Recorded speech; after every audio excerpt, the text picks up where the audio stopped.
and welcome back to the Scattering 3-part campaign. We are so excited to be back here with y'all, and especially to be back here with Tomes of the Chaos Bard. Woo! We are so psyched to have David and Becky here. As always, we just want to talk a little bit about Tomes of the Chaos Bard at the beginning, just to let everybody know to check out their amazing podcast. For those who are just joining us on this third and final session of the Scattering, David, Becky, you guys want to introduce yourselves about Tomes of the Chaos Bard? Yeah, so I'm the DM of Tomes of the Chaos Bard, a family-friendly podcast we've been going about for 3 years now, and Becky is one of my players. She has been a phenomenal player there. If you want a chaotic, split-minded character to kind of to hear about, that is the one you want to pay attention to. Did you want to add anything, Becky? No, just that we're family friendly. You said that we've been doing this for 3 years, and we just have a lot of fun. So come check us out. Awesome. Yeah, guys, they are an amazing podcast, and just like here at Rosemary PG Studios, we try to be family friendly in all of our content as well. They are amazing at being family friendly and having such a fun, chaotic podcast. I was about to say pagecast. Podcast. David, Becky, what platforms do they go to if they want to go listen to your podcast? So we are on all podcast platforms. If you are on a podcast platform and you're like, hey, I can't find your podcast, feel free to reach out to us. You can reach out to us on our email, chaosbardpod@gmail.com, or at Tomes of the Chaos Bard on X or Instagram or even Facebook. Okay, awesome. Yes, guys, they are amazing. So please, please, please go check them out. And if you haven't already, please check out the first 2 parts of this 3-part session. So we've been having such a blast playing The Scattering with them, which is a 3-session one-shot that deals with 2,000 years ago in the past of the Harbingers campaign. So if you like the Harbingers and you like doing flashbacks, then this is the 3-shot session for you. 3-shot game for you. So we have been having so much fun with David and Becky, and we're so happy to have them here, and we are so sad to see them go at the end of this session. We hope that we could do more stuff with them in the future. But without further ado, we are going to do our quick recap of last session, so you guys get that refresher in your mind of what's going on, and then we'll go and head straight on into the game. All right, so I will be recapping along with some help from David over here. We're going to be like popcorning back and forth, so we're trying something a little different this time around. So let's start. So last session, we started out jumping forward a little bit. We had begun our adventure into the Dragon Capital, and we began to explore just a little bit. But we came ultimately towards the Grand Council of Dragons. Among this council were, 7 main dragons. There were dragons of many different colors. The head of the council being a gold dragon named Farouk. But let's not discount the other dragons in this group. Bremut, who showed much interest in us measly mortals, more as a snack than as an intelligent being. Zorfan, a green dragon, a copper dragon named Trogdor, the blue dragon Bropmorth, a silver dragon Amon, and the second copper dragon, of course, Chad. We must not forget Chad. Chad. Oh, he truly was. But he began to speak with them. David, what sorts of things did we talk about? Well, we started talking to the head dragon, Farouk, and we explained to him, well, I should say Torna explained to him, that we have these items, and these items will get rid of the demons. Oh, by the way, they'll get rid of all of these powerful creatures, even you, even us. And the Rook did not like that at all. And it got pretty heated. The dragon started surrounding us. Chiso, you couldn't tell, but he may have wet himself a little bit. Especially when the red dragon was kind of chomping at the bit. Chiso was like, I could be what helps wash down my friends, and I don't want that to happen. And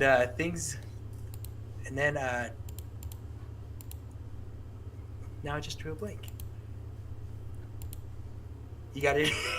Sorry, I just drew a blank on that. Yeah, absolutely. Yeah, we basically just went through, we finished sort of explaining this to them. To their frustration, they forbade us from performing this ritual. But we, knowing that the ritual had to be done, just kind of hid a little bit of information. However, one important thing to note here is that Farouk, the original master of our resident cleric, Mona, asked for her opinion on the matter, which is pretty significant considering she is but a mortal and not a dragon in the slightest. But she agreed with her master, but also explained, you asked for my actual opinion, so here it is. And she went through and explained, basically, you're right, but also you're wrong. So, in gentle terms. And what did that get her? Well, she kind of got banished. not banished. More She like was just fired. fired. She was released as Farouk's servant and was placed under the care of Torna officially. So, yeah, that was Was that Torna asking specifically for her, right? Yes. He did explicitly ask to take ownership. Although I don't think Torna views it that way. But in dragon terms, right? In dragon terms. We're part of his horde, yeah. So we began to leave, and the dragons let us free without a scratch, on the condition that we did not perform the ritual. So we grouped together in Torna's home and began talking about how we could perform the ritual. And we started talking about the different locations, right? What best location could be the place that we could do it. We came up with the ideas.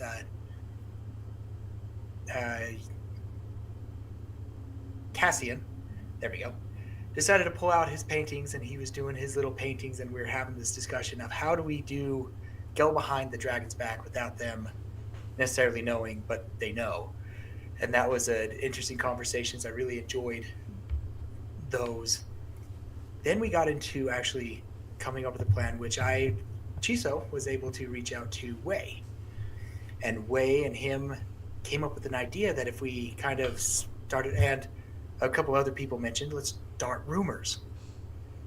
And we started the rumor that maybe this portal that goes over this ocean area, that could be the location where we say, hey, they're going to do it over here. They're going to do the summoning over there, over the banishment. And Wei helped out. Chiso and her had a little heart-to-heart of what kind of monsters we could have distract the dragons, distract the demons, and hopefully that'll give us enough time as we go to the other location to properly prepare ourselves, both physically, mentally, spiritually, any kind of preparing that we need. And then we went off to prepare those said things. We had Mona that came up with this brilliant temple idea that gives us overhead protection. And we have I'm trying to think what other ones we had. The temple kind of shielding us, and we also had that circle spell, which I'm going to have to look up, so I'll turn it back over to you, and then I'll get back to it. Yeah. We basically have several points of safety. So the goal is we're going to put the tokens into their slots, and we're going to hold them there as the spell is cast. We started the spell in the last session, which shot a beam of light straight into the sky, very well illuminating exactly where we are. So maybe the seeding rumor stuff may not pay off. Maybe it will. We'll find out. But we need to keep it for about 20 minutes, which is a lot of time in D&D combat. So we're hoping that some of the rumors may give us a little less time to have to worry about. But we'll be finding out shortly on what that is. But amongst the three main lines of defense, the circle of protection against evil creatures, basically. The We've got magic this- circle. The magic circle, that's right. We've got this temple that we're going to reside inside, and we're going to hope that that will also protect us from the demons and also from overhead attacks from the dragons. And then we have these three basically magic landmines is a good way to put it, that will explode when an enemy comes in contact with them. And that is about where we are. We are all together. We have begun the ritual, and we have taken our last breath of peace before combat ensues. Alrighty. Okay. So I'm just trying to make sure that this music isn't too loud for everybody. Yes, yes. Okay. We'll be fine, guys. It'll be fine. I'm sure it'll be fine.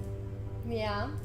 I may have reminded our resident DM about her blood dice, to which she said, "Oh yeah, I forgot," and then she grabbed them. So she will have them.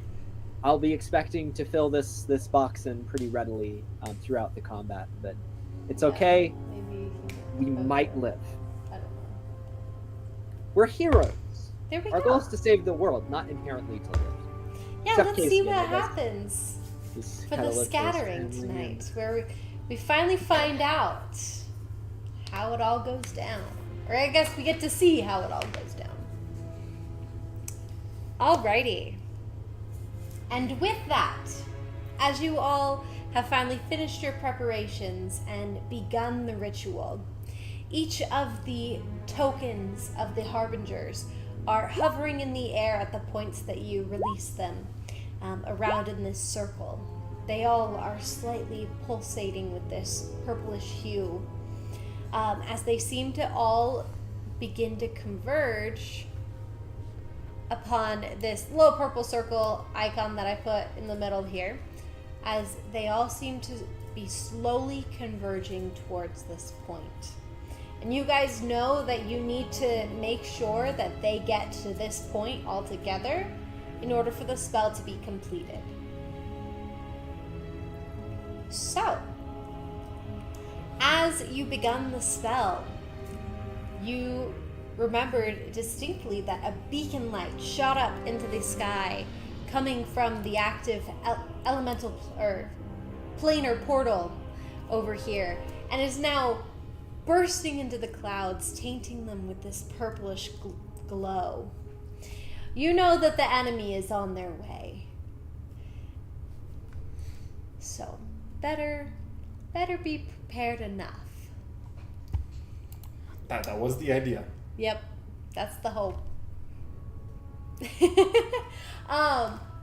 Quick things before, welcome to all of the our regulars here: Professor Foghorn, Seji, Melody Wolf, Lady Noir, Silver Dusk. Love you guys.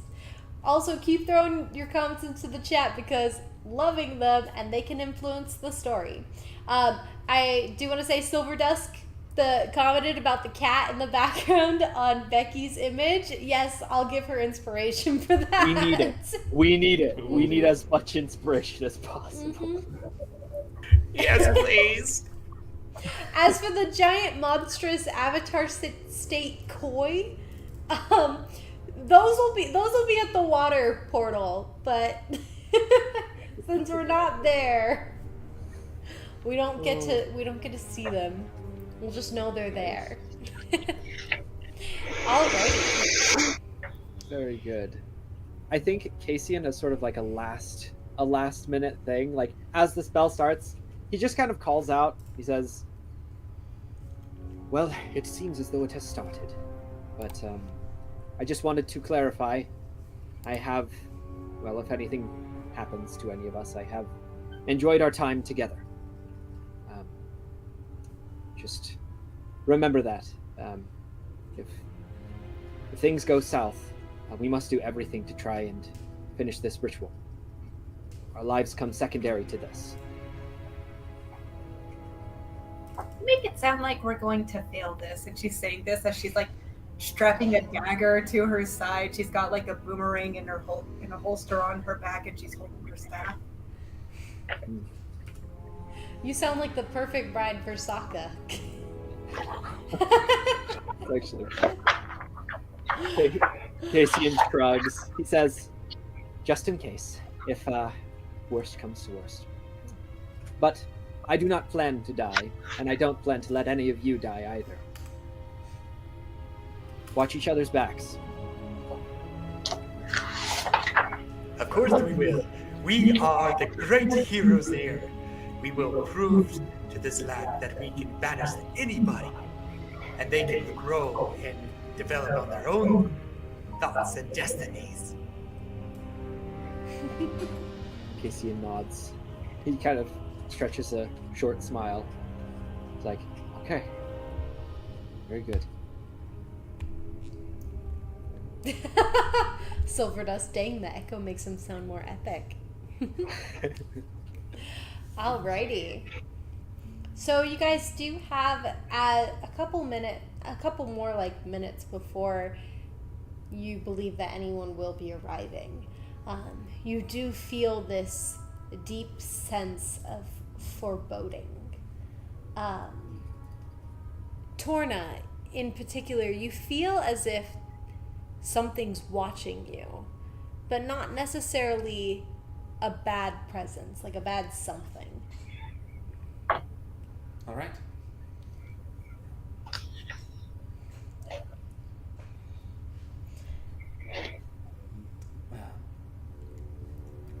When do you think they're gonna show up? Hopefully, not anytime soon. With any luck. The ritual started, right? Yes. Yes. And it had to go for 10 minutes, you said? It has to go for 30. 30 minutes. My goodness. Okay. We were all wrong.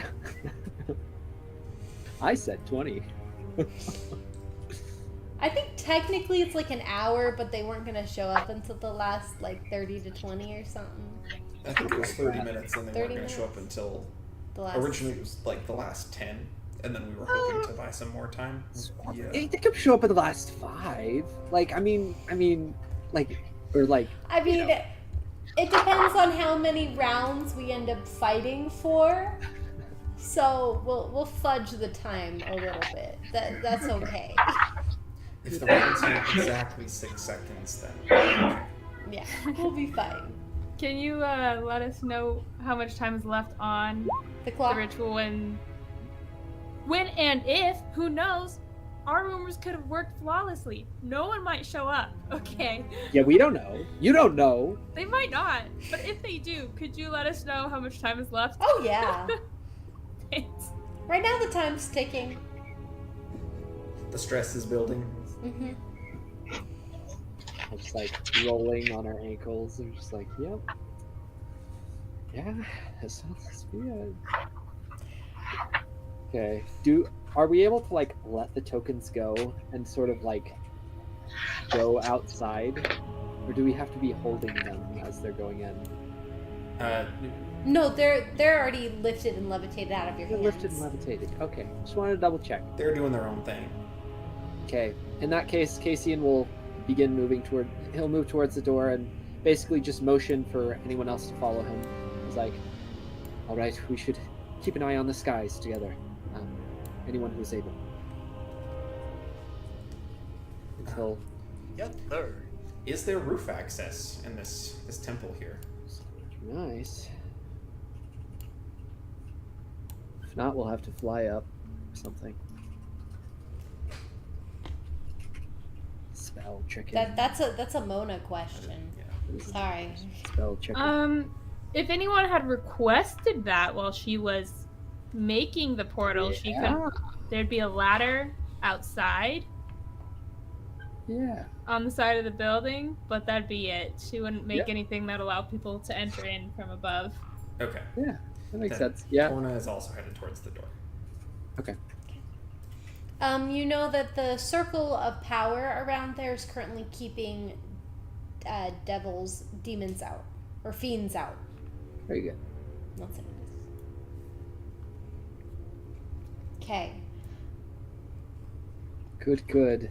What about, so the circles that you put up here, what effect did they have again? They explode.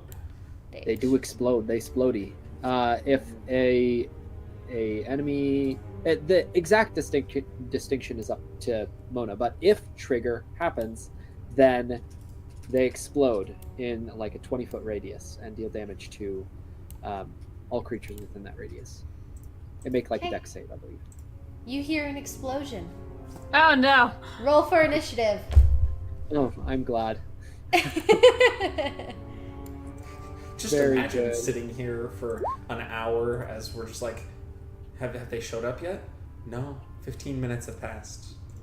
Have they shown up yet? No. 16 minutes have passed. Real time.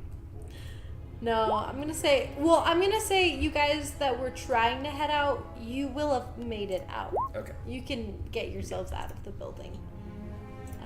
We can kind of begin in whatever position. Yeah. Tlachtga does get to roll with initiative, though. I mean, on initiative gets to roll with advantage, because Mona gave her a blessing for that last session. I put it in the chat. You could see it. Yeah. No, I was just reading through it. I see it.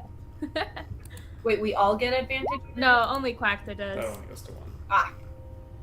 Okay. But for those of you who are watching on the stream, Greg rolled a nat 20 on his initiative. They did. I celebrated in my own muted world. I just wrote it in the board without saying anything.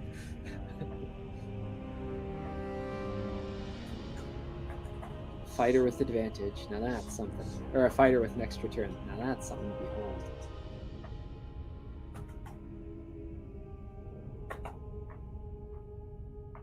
Becky, can you see the map? Yeah, I can. Okay. I just wanted to make sure.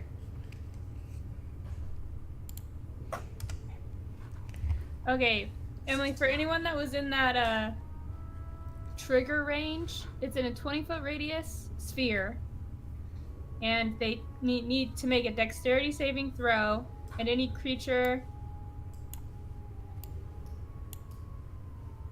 they'll take damage whether they fail or succeed, and it's going to be for thunder damage. 5d8. So, which I guess I have to roll that, but Okay, well, We give me did say there was 1 a- second. I gotta add the bad guy's turn on here. That's really bad. What did I get? And we did say we did have a ladder up to the roof. It's Yes. on the outside. Yeah. the ladder on the outside will be on the corner just by the door, like off, hidden behind the corner, so it's still in the circle. It's like right over. I want to click. My ping isn't working. There we go. It's gonna be like right over there. Yeah. Awesome. So it's Okay. in the circle. So if anyone were to try to go down the ladder, they'd be in the power circle. Yeah. Caecian will have climbed the ladder as he like came out with everyone else to get onto the roof. Chiso would follow. Okay. This is sort of pre-initiative decisions as we were permitted. Yeah, you guys can move to where you were at. All Okay. Alrighty, so Caecian, you did get a nat 20, so you will get an additional action at the beginning of your turn. But we're not going to start that first. We got to resolve the explosion here real quick. Let me make sure we're in combat mode.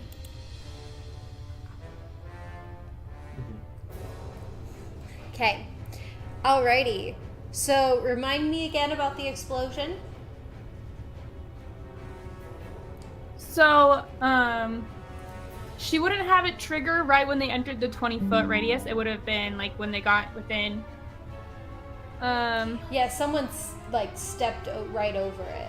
Yeah. So then it would have kaboom, and then anyone in the 20-foot radius needs to make a dexterity saving throw. Okay. And do they have to roll to succeed? yes.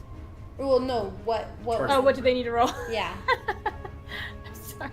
No, you're good. I'm just gonna roll a whole bunch real quick. Oh, that was embarrassing. Okay.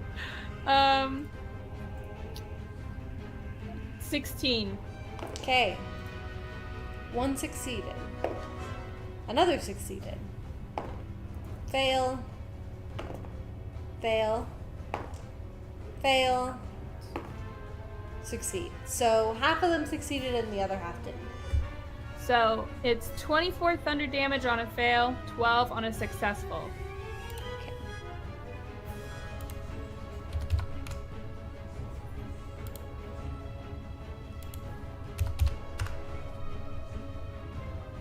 Gotta love flipboarding. It goes kaboom. Yeah. Let's do that. And so is it now used? That one is, yes. Okay. 2 more still stand though. Thank you for putting that up. Yep. Alrighty. So I'm gonna delete that off the map now.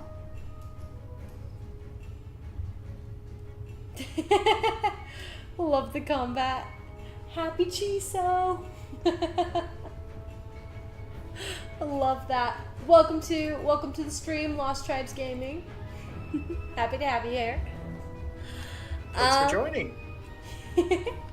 Alrighty, so they just got all exploded. They were not happy about that. Very good.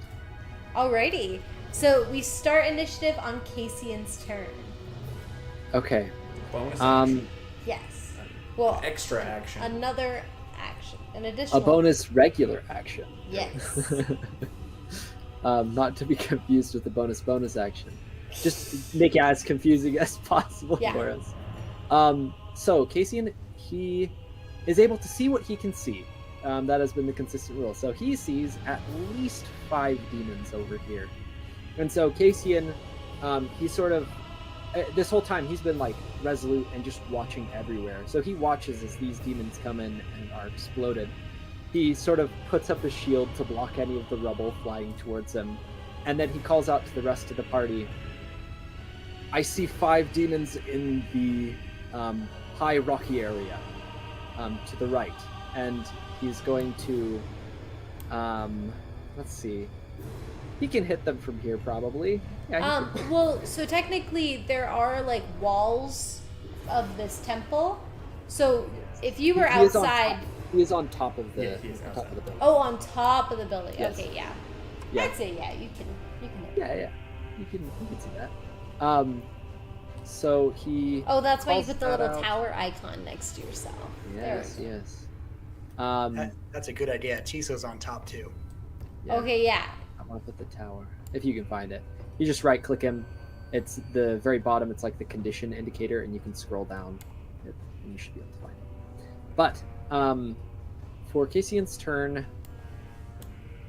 I'm debating because if he goes and he just slaughters all of them, then when the dragons come, then there's no likelihood of them fighting, so we'll just have to fight the dragons too. But I mean, if I can take them out, less enemies to worry about. So that's what my plan's going to be. You can also assume that these, like, that various amounts of dragons and demons will be coming in waves. So Okay. it seems that the demons might have been a little closer. So the first wave is demons. Yeah. Okay, let's do this then. I'm going to activate my bonus action psi-powered leap. And I am able to gain a flying speed equal to twice my walking speed until the end of my round. So what we're going to do is we're going to use said 60 feet of flying speed to fly we're gonna come over to here. He's going to sort of put his back towards there, and as he comes over and he flies over, and he sees what he can see, and he just kind of like lands. He assesses the explosion radius to see how many of them are actually damaged. Yeah, so that's going to be pretty much all of them except for the 2 spiny-looking ones in the back. And all the rest have been damaged. We had fought these kinds of demons before. Would Caecian be able to recall which ones are weaker? I believe they were the purple ones, but... So what you see is kind of a hodgepodge of a bunch of different ones. Some of them are similar to ones that you've fought before, but these ones seem to be all generally a lot weaker than the ones you had fought before. Okay. Let's see. Generally weaker. Okay. Well, he's just going to start slashing then. Let us begin. So he is going to first. So that was about 40 foot. Actually, we'll go closer to 50. So he still has 10 feet of movement. But he's going to begin slashing. He's going to attack this closest one first. So let's throw some slashes, shall we? 15 minutes till ritual completion on in-game timer. Nice. Okay. Let's roll the hit. 1 attack. 2 attack. 3 attack. Didn't roll below a 29. Everything is a 29 or every above. single one of them. Okay. No, they have a 43 AC. Oh, I just wanted to make sure. I'm not gonna be that. I just have a question for Greg. Yes. What is this bonus I am seeing? Plus 13? Oh, do you like my plus 13? Yes, it is very nice. Yeah. His legendary sword. My legendary blade mixed with my legendary fighting style. It's a lot of stuff. I could explain it later.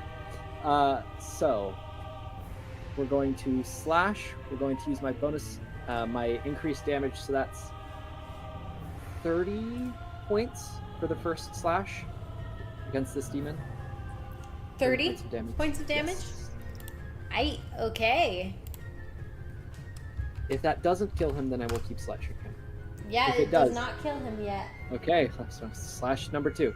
Okay, we're gonna start using my psionic blasts dice even more. Okay, so this one is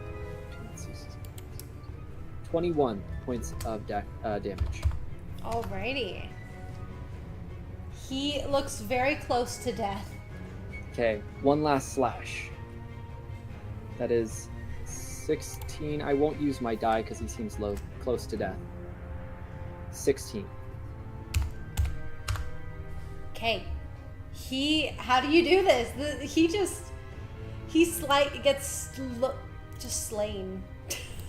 So Caecian, he flies forward with his psionic abilities, and he lands on top of his sword, stabbing it into the demon, and then he just slashes once and hits Nyx's shoulder, and then the second one takes the demon's head, which rolls onto the ground, the stony soil behind him.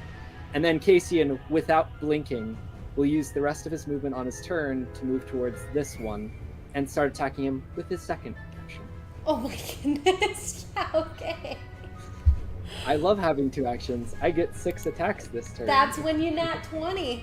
That's the nat 20, boys. Okay. That's awesome. Alright, I'm just here ready to add damage. Okay, let me roll. That's a critical hit. I'll put it on the board after I'm done. Does a 15 hit? The 15 does hit, actually. It is the minimum to hit this creature. Nice. Okay, so let's slash. I'm going to use psionic on the first 2. Okay, is that calculating correctly? Yes, it is. Okay. Oh, that's so many numbers. That is a lot of numbers. So that is 11, 23 plus what? I need my calculator. Okay, 23 for the first slash. All right, so I added 23. The second slash does That's 18, 18 20, plus 32. 32. Okay, he's Okay. looking close to death. Okay, I'm going to slash him without empowering my slash this time. This is my third attack this turn. Okay. And that is 18 additional slash damage. 18. Okay, how do you want to do it? Let's go. So Caecian immediately, without batting an eye, rushes towards the next demon, following a very similar pattern. He's triangulated their weak points and realizes as long as you're very close to them, then they can't swing their large beefy arms. So again, he just jumps straight into him, slashes backwards, this time cutting through his chest and sort of kicking him backwards. Then he turns himself to the rest of the demons, and with his shielded hand, he just gestures for them to move forward towards him. Okay, I'm actually going to have you roll intimidation. No Nice. opportunity attacks if they die. Yeah, exactly. Can he have advantage? Because he just killed 2 in 1 turn, basically. I think I'll keep it as regular. I will go regular. I'm just letting it, because he killed 2, he's getting to roll intimidation. 14. 14. Let's see. They failed on their roll, so they are intimidated. Let's. They're like, holy crud, he flew in out of nowhere and just took out 2 of our people. Yeah, Excellent. very good. And that will be Alrighty. the end of Caecian's turn. Caecian, it is now Rosa's turn with Tlachtga on deck.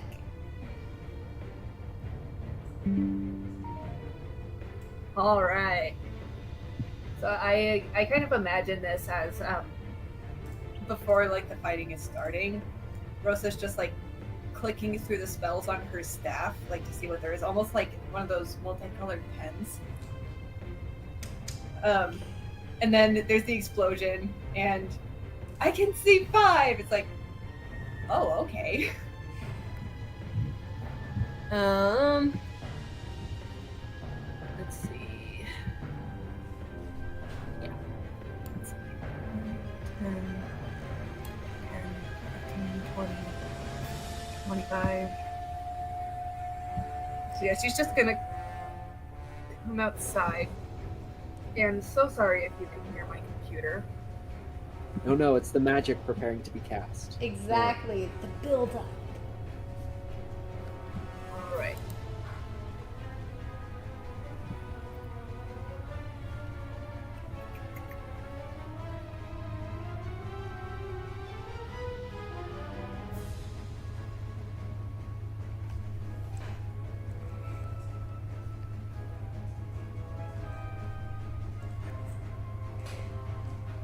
Alright. With that, she is just going to... You can. She's going to prepare to use a spell. Okay, so you're just. And is your character where she is right now? Yes. Okay. And that's my turn. Okay. So what's your preparation? Like you said you're gonna prepare to use a spell, so like if then.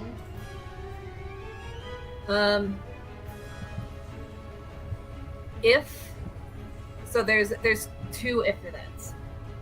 First one.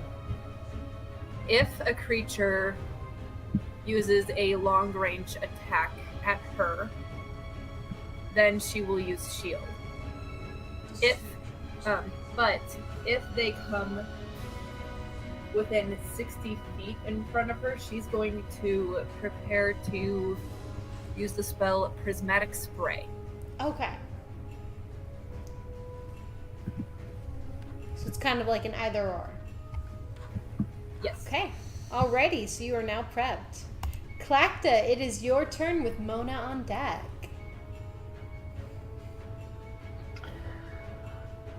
Okay, so I'm gonna look around and see that most of the people have probably gone up top, and that everything's spinning. It's looking okay so far. And then try and head up on top to see what I can see, and move as close to these guys as I can. It's not very close right now. I don't think. What can I get?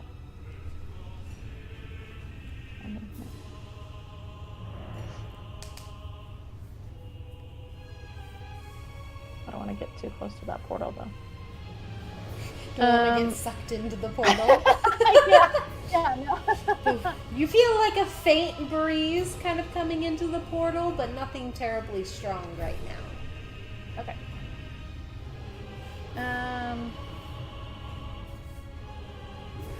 So I can stand like on top of this structure, right? That's what they were doing too. Yes. Okay, perfect. So I'm just gonna stay on top of it then at the moment, and I am going to just be a little bit cheeky and hang back this term, but I'm gonna use alter self, and I want to make myself look like a mini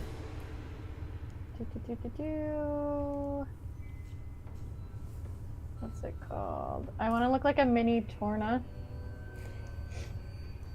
A mini Torna? So, yeah, so like Torna's I can't. dragon form miniature or Torna's Yeah. human form? No, like dragon form miniature.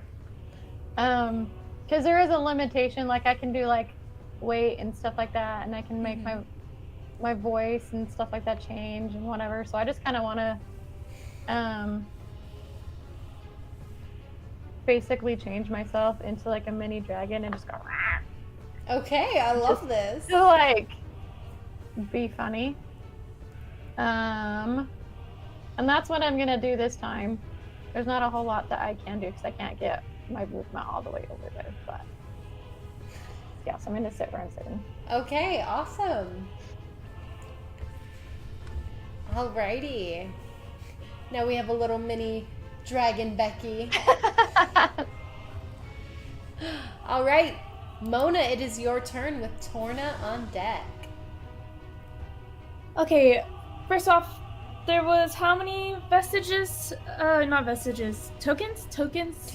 I believe there are Yes. 9. 9? Cool. I'm going to use my Horn of Valhalla and summon at least 10 or more berserkers to aid us. Okay. Yeah.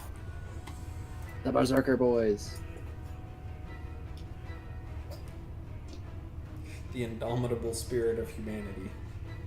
That's right. That's right. Get to the tokens. Love. Where are all my Put that D4? token down. Sorry, I just noticed Seji's comment that the YouTube comments aren't showing, so I'm going to try and add another, duplicate the text box, and let's see if that fixes it, guys. Sorry.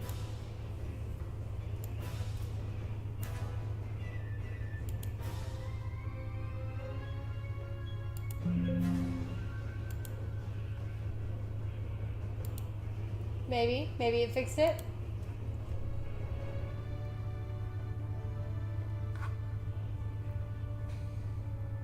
I don't know. Yeah, I don't know. It if someone comments on YouTube and it pops up in there, then it will fix itself.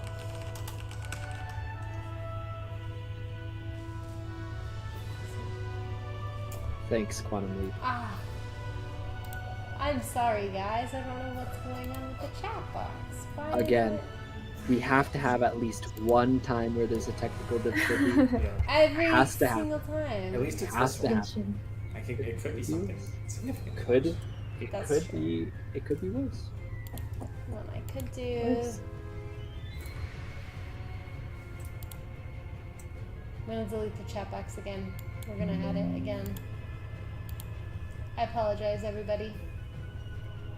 As All Sierra's currently getting her, So I get 20 berserkers. So many. Woohoo! You said It's what okay. now? It's just game 20? design. It's game balance. They have the berserker stat block, right? Yeah. So they have an AC of 13, and then they have 67 HP. That's pretty solid. That's a lot. That is pretty solid. That's like I mean- 1200 HP of shielding. Yeah. That's pretty good. That's pretty good. Even if they don't hit a dang thing, like we've got meat shields now. We do have meat shields. Let's go. Okay, let me find a meat shield for you. A meat shield token. I rolled really well. Yeah, really, you have really to roll well. for it, right? Yeah. Oh, you yeah, get 'cause 5 plus. 5d4 plus 5. I rolled really well. You rolled really well. It's all Well, thanks to hey, if these two I'm ones did gonna- my best. all I'm saying is, if ever we're worried about Dusty summoning large amounts of animals to his aid, and the game balance behind that, anytime it's mentioned, I am going to point towards the Horn of Valhalla. I am going to do it. I'm gonna do it. For no other reason Oh. than just say, hey, remember when that happened? There it is. Yay! It's all back on the chat thing. Yay! Haha. We're back. It Thank you. jumped pretty fast, but it got Nice. there. Hey, thanks for the help, chat. So Thank you, Yeah. chat. We Thanks appreciate. to Quantum Leap and Seiji. Big homies. Yes, thank you. GM, both. I want to put at least one berserker guarding each token, and then I Okay. want one to be guarding the portal. So that should be 10 of them, right? Okay. There's 9. That's gonna be 10. Okay. Okay. That's 3, 4, See what's still my 5, space. 6, 7, 8. Whoops.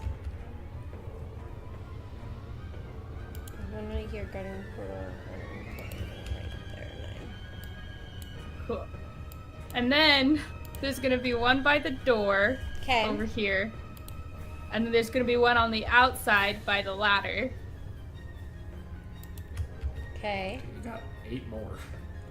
Yeah. And then I'm gonna put 4 over here. Let's see. Yeah, just 4 kind of over here, like as a guard. And then. Ooh.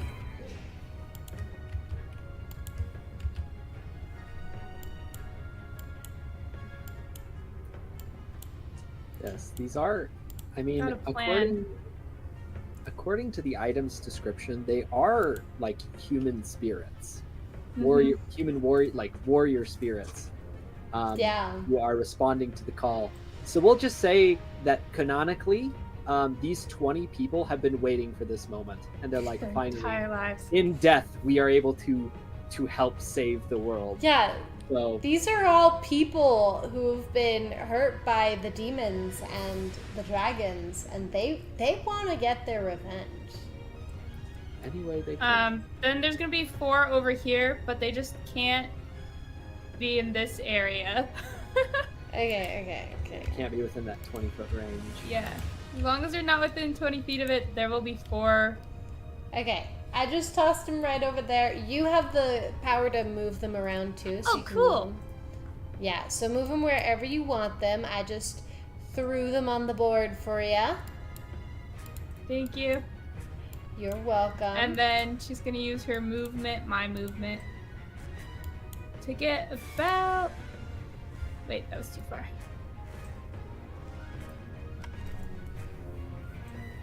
There. Okay, awesome. And that's her turn.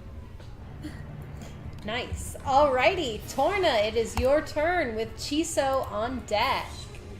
Torna. You're gonna fly all the way over there? Oh yeah, I need to. As an action, he will change shape, turning back into his dragon form. So he's gonna expand. He's gonna beef up. Yep. As Big boy. He runs and takes off, flying. Set this. It'll stick around. Here, I can move you past the mountains here. Yeah. One. Or I guess that's more mountains, isn't it? Yeah, right there's good. Okay. Maybe up here. Just so You can move your character. right there. Now I can see a little bit better. But I don't think I have anything as a bonus action, so that's my whole turn. What's Torna's reaction or response to seeing like a mini him? He can see. His first thought is, I have no son.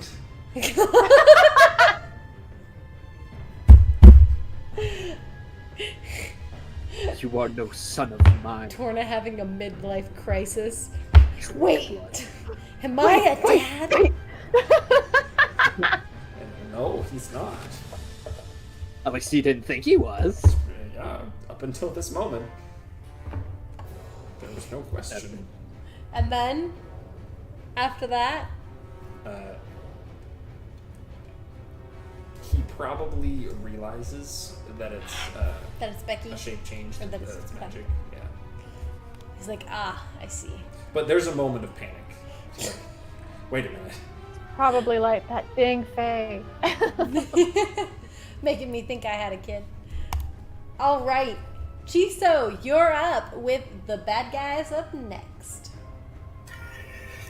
Okay, so he has just been watching over the edges. He's kind of in that, we'll call it south corner of the temple. He just saw the dragon Torna take off to that upper corner where all the demons are. And he's just going to kind of use, let's see.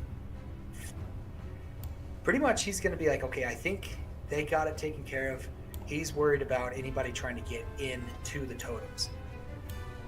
So he'll stay down in this area where he's at, and he will prepare or hold an action of just where is it? Also, You just- Seji, the small Torna is here for the child support. That's funny. That's really funny. Okay, so Chiso, you're preparing.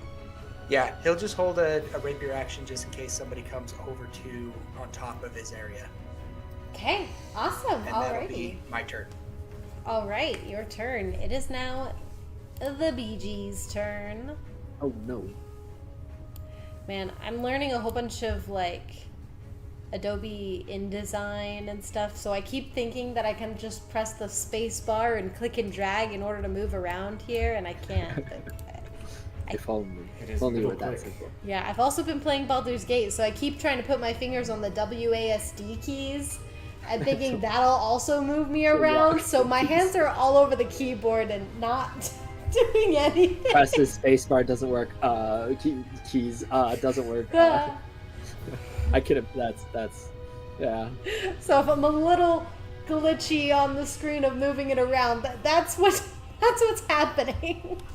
Good. I've got that gamer brain rot. Alrighty. So first off, they are actually. Let me pull up their attack. They're these. Okay. So they are intimidated by you. So at first, they seem to kind of hesitate, and I'm going to say they're going to give up their bonus actions for this round because they're just kind of terrified, but they will use their actions to attack you. Solid. So, got one right here, one right there. You are getting attacked. You're kind of getting swarmed. Yes. And then these three back here, they do see Torna. Can they make it to the dragon? Oh, that looks like they can. Yeah, they can. They got a fly of 60 feet. Oh, yeah. Yeah, they can make it down to you. You are going to get attacked because they hate dragons. And these three are kind of a little scared of the elf guy right now. They're a little scared of Caecian. The dragon looks less intimidating. They're like, we're going to go kill a dragon At the instead. time, yeah. At the time, yeah. At the moment. In this moment. Give him a turn. So we're going to attack Caecian first with a multi-attack. So a beak attack. Wait, one with its beak, one with its talons. Okay, beak and a talon attack. Okay, does a 19 hit? Nope.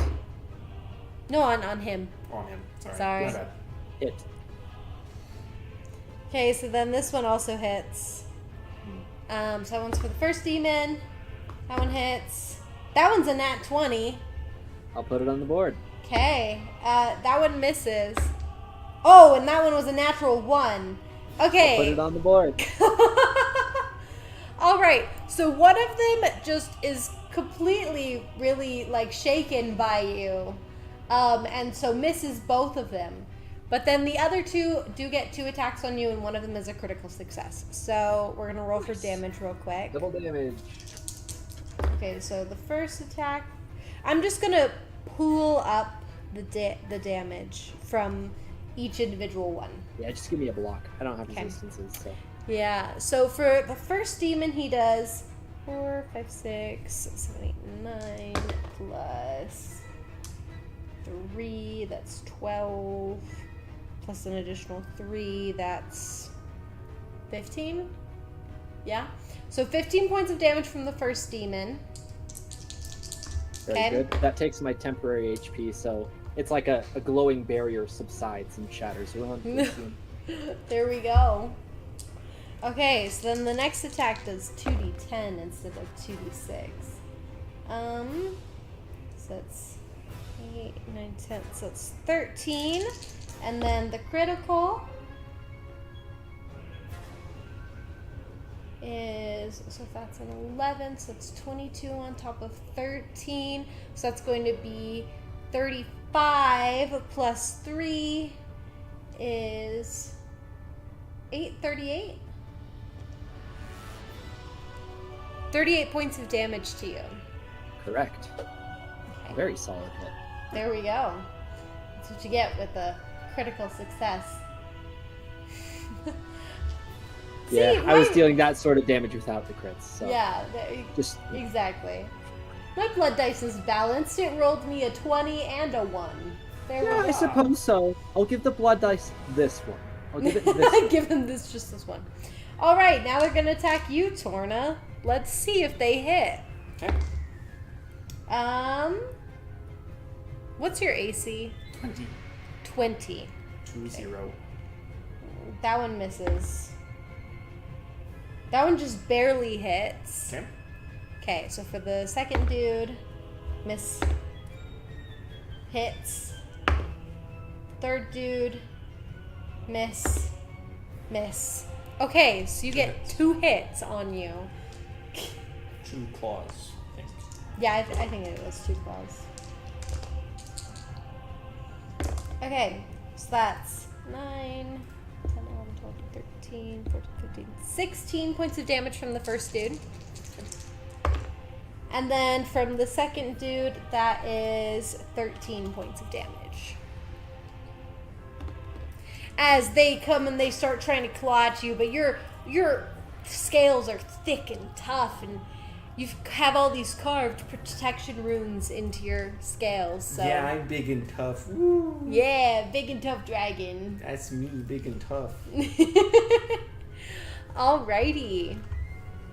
Also, additionally, what happens on this round? So we're gonna have the BG turn also be the turn that reinforcements will arrive. But if reinforcements arrive during this turn, then they don't get actions until the next turn. Okay. It's their turn was arriving, kind of a thing. Just so y'all know. Sounds good. Because I feel like that feels more fair. Okay. Alrighty, we got some more demon dudes showing up.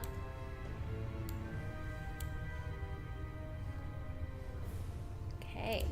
And you guys actually feel the ground start to shake and shudder a little bit. The building kind of sways just a little bit, shuddering from the ground, from the tremors. You hear this thunderclap almost in the air. You know the dragons are coming.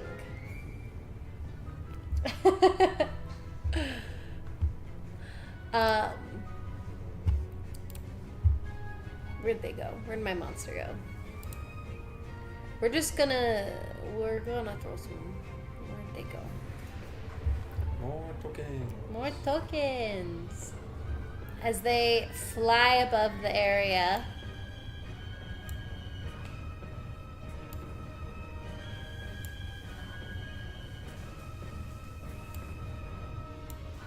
Yeah, let's get some of these fun ones out here.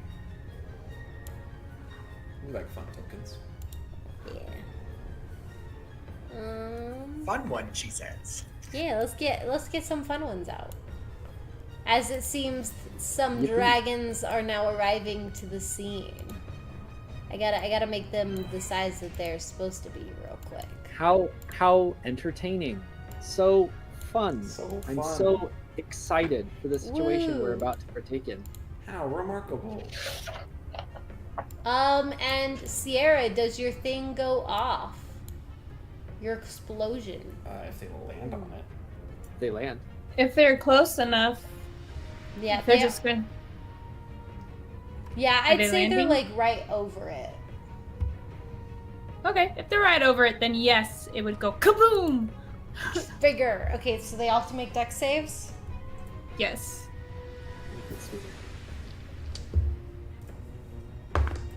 That was a nat 1. Yay! One of them completely failed. Oh, one of them definitely succeeded. I don't know what we have to hit, but they rolled a 19 and have additives, so. It's 16. 16? Okay. Oh, that was cockeyed. I'm gonna re-roll that one.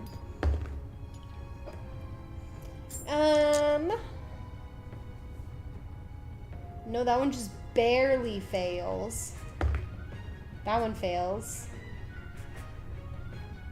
Fails, succeed, fails, fails, one more.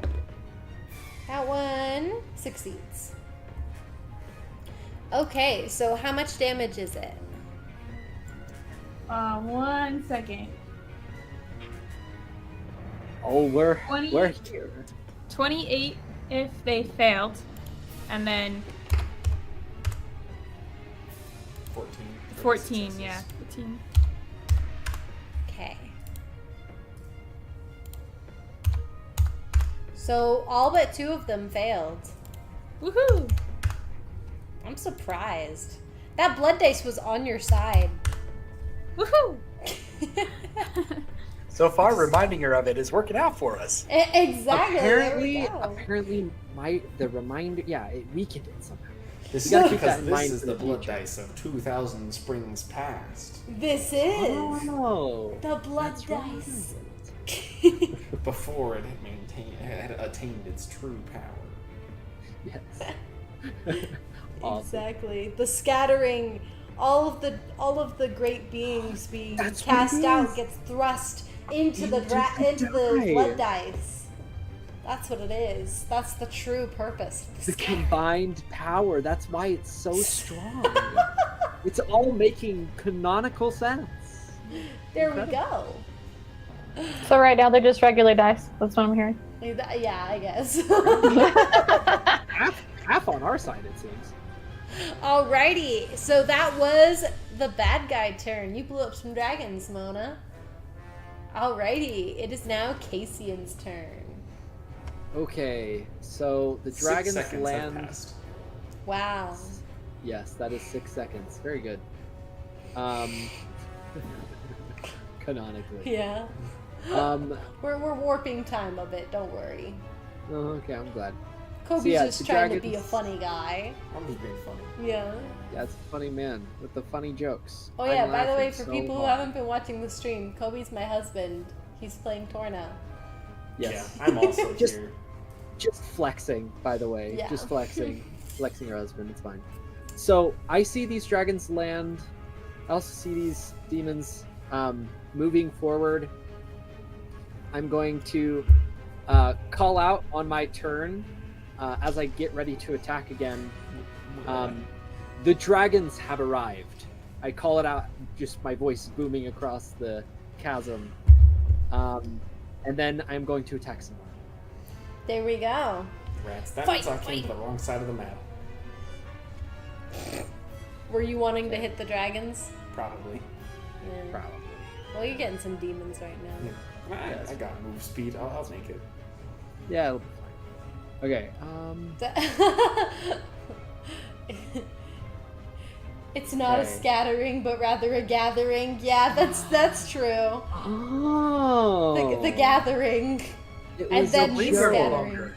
It's a linger longer. Okay. I like that. That's good. We're going to.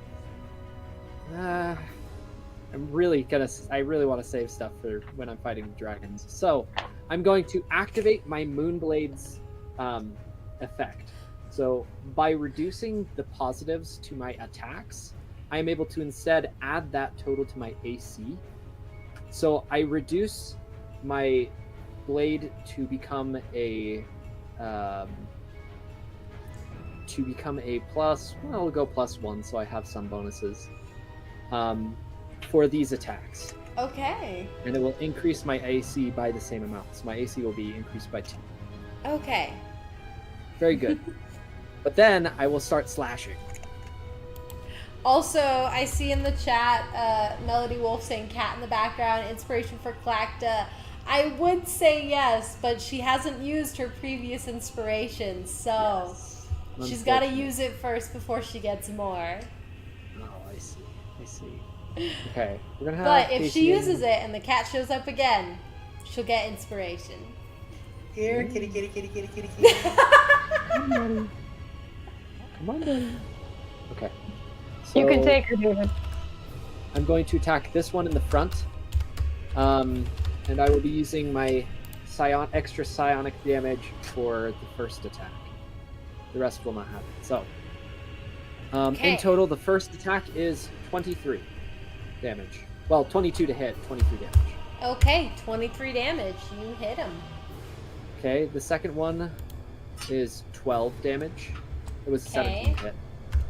That still hits. A 15 is Okay. what you need to hit these guys. All right, and then lastly, 11 points of damage on this guy. Okay. He still is up. Okay, and then we're going to activate my second wind feature using my bonus action, or to draw upon my inner well of stamina to regenerate some health equal to my max health or my level plus 1d10. So I'm gonna roll the 1d10 and then we'll add 14 to it. Okay. Nice, that's almost max. So 9 plus 14 is 23. So I regenerate 23 points. However, that is my only use of second wind. So I'm just gonna have to live with it. Okay, alrighty. Okay, and that is the end of Caecian's turn. Alright, Caecian. It is now Rosa's turn with Tlachtga on deck. Well, there's not much going on down here. So let's climb the ladder to the top. Where's the top one? There it is. How much movement would you say it is to climb the ladder? I'd say probably half movement. Or I guess, how tall is it? It'd probably only be 15 high. I don't imagine she'd make it much bigger because she doesn't want to make it where dragons can be in their dragon form in there. Yeah, okay. At full size, at least. Okay, so yeah, 15 feet. All right.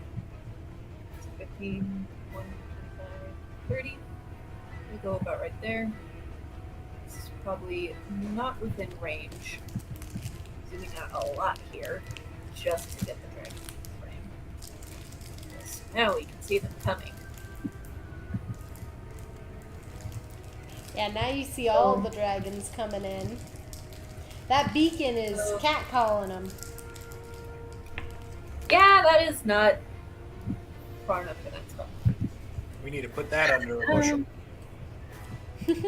Yes. If only. Let's see here.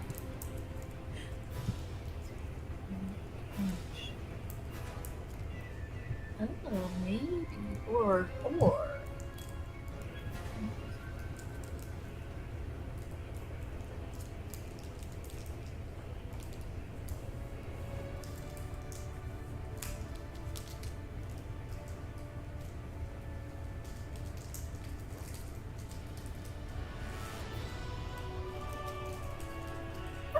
This should be fun. Let's see if this is within range.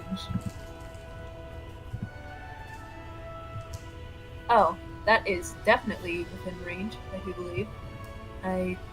What's your range? 150 feet for this spell. Very nice. Oof. I'm All glad right, we made what? good spell choices. That's our backline. I'm glad we made good spell choices. Yeah. Alright, well, here's the spell. Chain lightning. No. Yes. Very good. But Just according don't to- aim for the blue one. Yeah, that's Yeah, on You I would think know there this was- from Mona. Yeah, Mona's given us the rundown Torna. of all the resistances and and all that. Torna. Yeah. Yeah, because I think the blue one's resistant to lightning. It Yeah. is. Yeah. Probably immune. Hmm? Probably immune. Yeah, Because probably it's a immune. lightning dragon. So yeah. But according to D&D logic, since she is a wild mage, You have to roll for We it. gotta- Oh, roll the d20. that is a nat 20. It does not surge. I believe it's only on nat 1 that it surges. So, lucked out. I'll put it on the chart though. Alright, Unless you so wanted it. So far, we've had a lot of nat 20s and nat 1s. Like, dang. yeah. Alright, so you create a bolt of lightning that arcs toward a target of your choice that you can see within range. 3 bolts then leap from that target to as many as 3 other targets, of which must be within 30 feet of the first target. A target can be a creature or an object that can be targeted by only one of the bolts. Okay. So we are going for the red, the 2 copper, and the green. So technically, this is a red. There's a black on the left of the red, and then a silver on the right of the red. Okay, so the red, black, silver, and green. Those Okay. guys. You're gonna strike all 4 of them. So they must All make 4 of a them. dexterity saving throw. All right, we're 10 rolling for each. the black one first. That is, wait, what do they have to succeed? Spell save is 17. 17. 17. Yeah. This one fails. So excited. Now the red one succeeds. The silver one succeeds. The green one, wait, 17 17. succeeds. Okay. Well, So- this is still 10d8 damage. Yeah, that's still a lot, and they get half damage. Half damage if they succeeded. Mm-hmm. So, for the one that failed, which if I remember is the red one, No, it was the black one. the black one, 49 points of damage. How much health do That's we have? Oh, we're fine. Pretty good.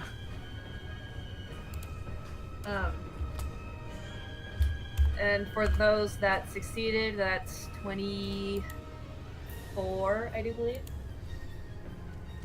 I'll add it. 24.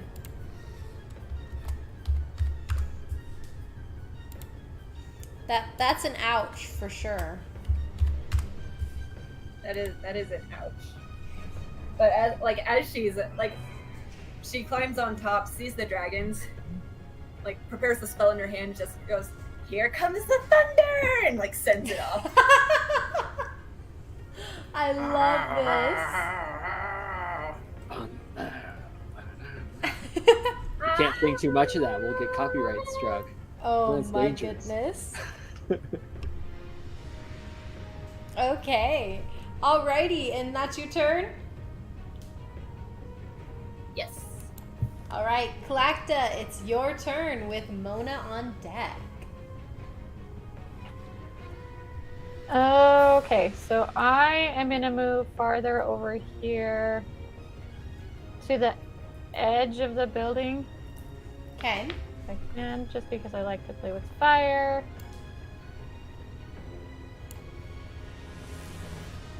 Put right there. Oh, and Lady Noir has said inspiration for Rosa for lighting up the dragons. So, Rosa, you get an inspiration. Very good.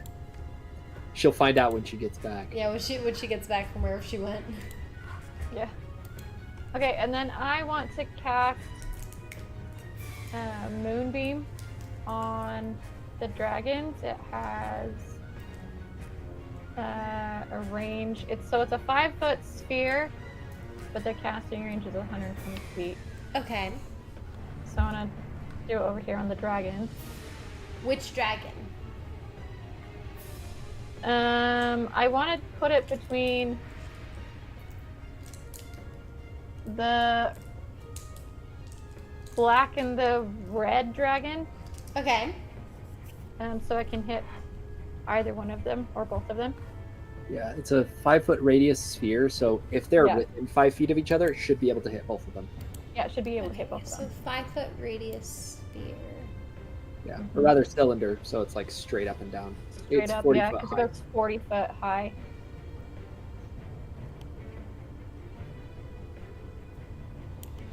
And then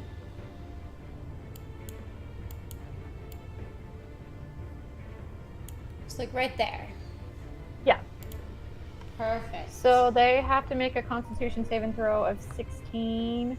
Okay. Con save for the black dragon. Just barely succeeds. They get a plus 13 to their constitution, and he rolled a 3. Oh, Actually, that is a fail, I believe. Because this. Oh, no, sorry. I was thinking of Rose's spell save DC. Of the sorry, I'm just 17. oh no, Yeah, no, this is yeah. 16. Okay, let's see for the red Mine's one. 16. 19. They do succeed. Okay, But they take half damage, right? yeah, they take half as much, so let me roll my dice.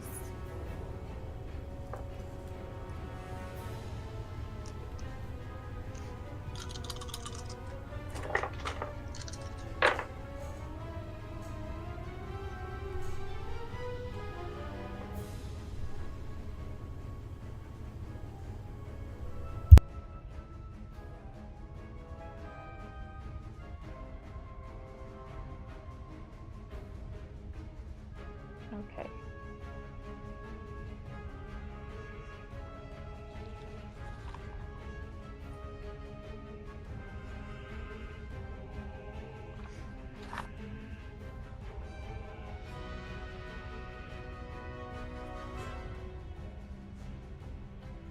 Okay, so they still take 14 damage. 14 points of damage. Yeah, that's halved already. Okay, alrighty. They are getting the works on them.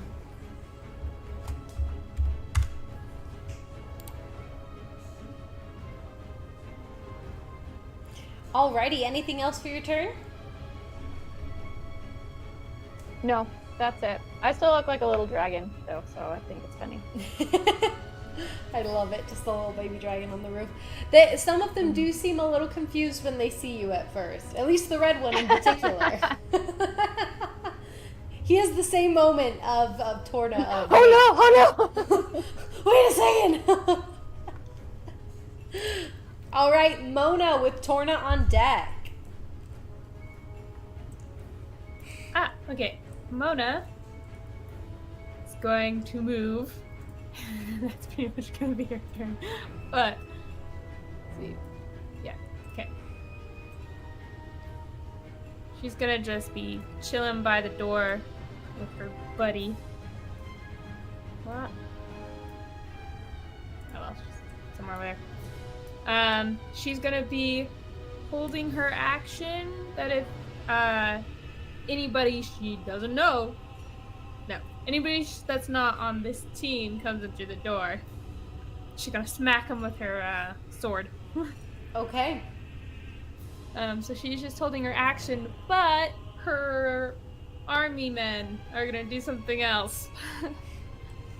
Not the ones protecting the items inside. No, the ones inside are staying right next to the items, staying guard. If anything comes in close, or if anything comes close, they're going to attack them. So they're always doing a prepared action. Mm-hmm. And then the ones closer to the door, if someone were to do like a range attack on the things, then they would just run up and smack them. Okay. So that's what they're doing. But the guys outside, however, are going to attack some people. Let's see.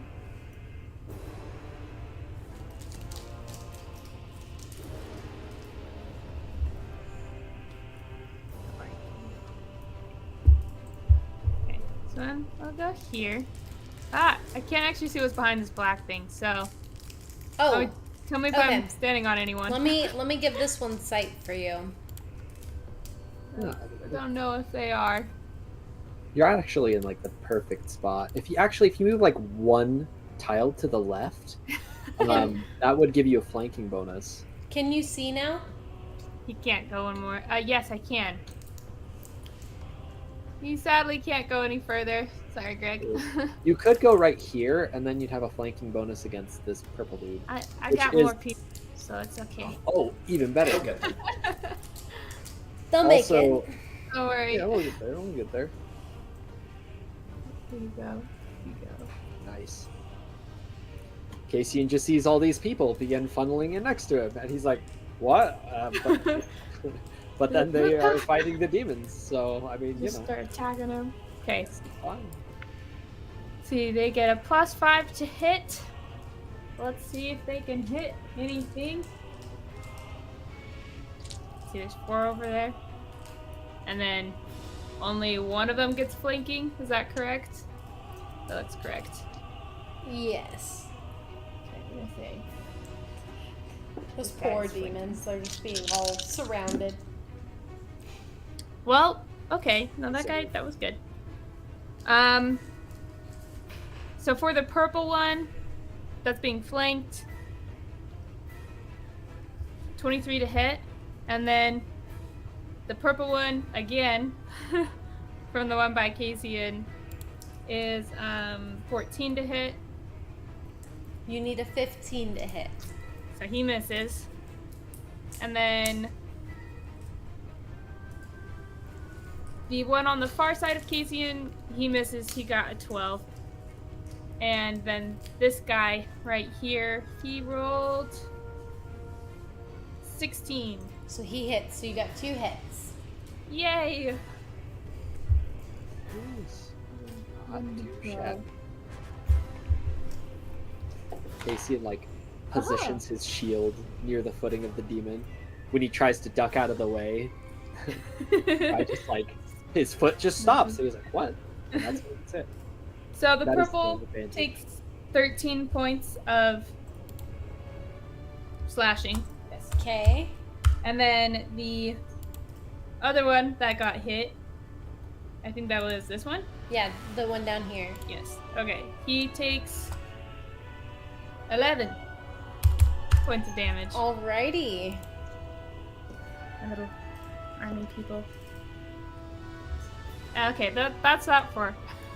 Okay, now the 4 up here. So just so you know, the 4 up here in this corner, On the They're top on left? the ground, right? They're not on the ledge. Yeah, you have to climb up the ledge, which they'll have to roll athletics to climb up the ledge, or they could try going up from the broken end of the bridge.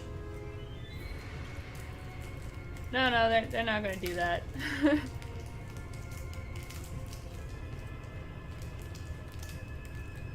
How tall is the cliff?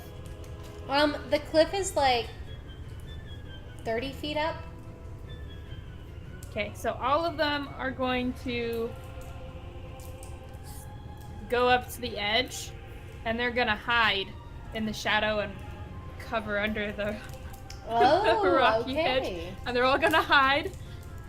Make a group stealth check for them. So just roll once for stealth for them.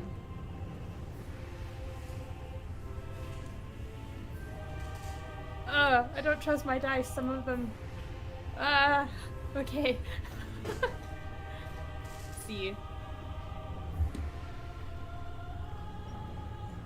11. That's not great. 11. They're ghosts. Does that help? Oh, these To poor get guys are gonna advantage die. because they're ghosts. Oh, because they're ghosts? You know what? Yeah, sure. They'll get advantage. Oh, really? Sure. Yay.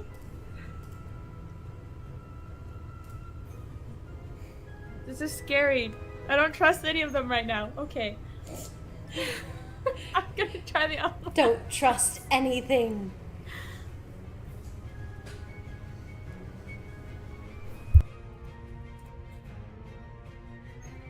Still 11. Oh no!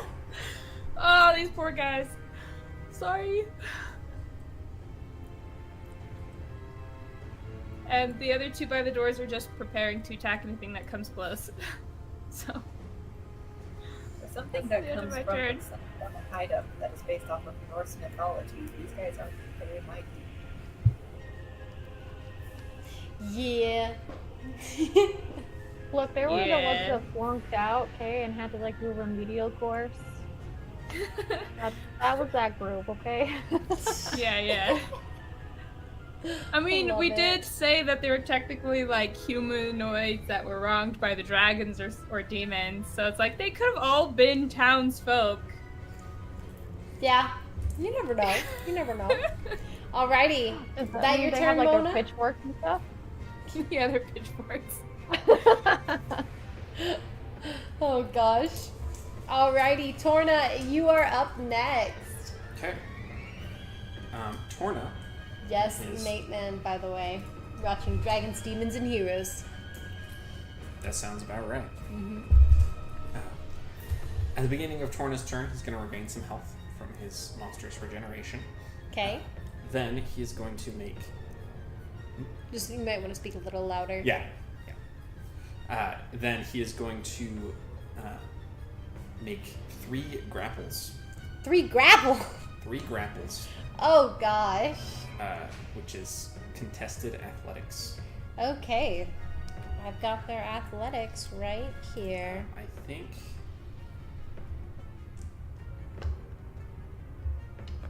Do I get something that I'm bigger than them? I don't think I Probably. do. I don't.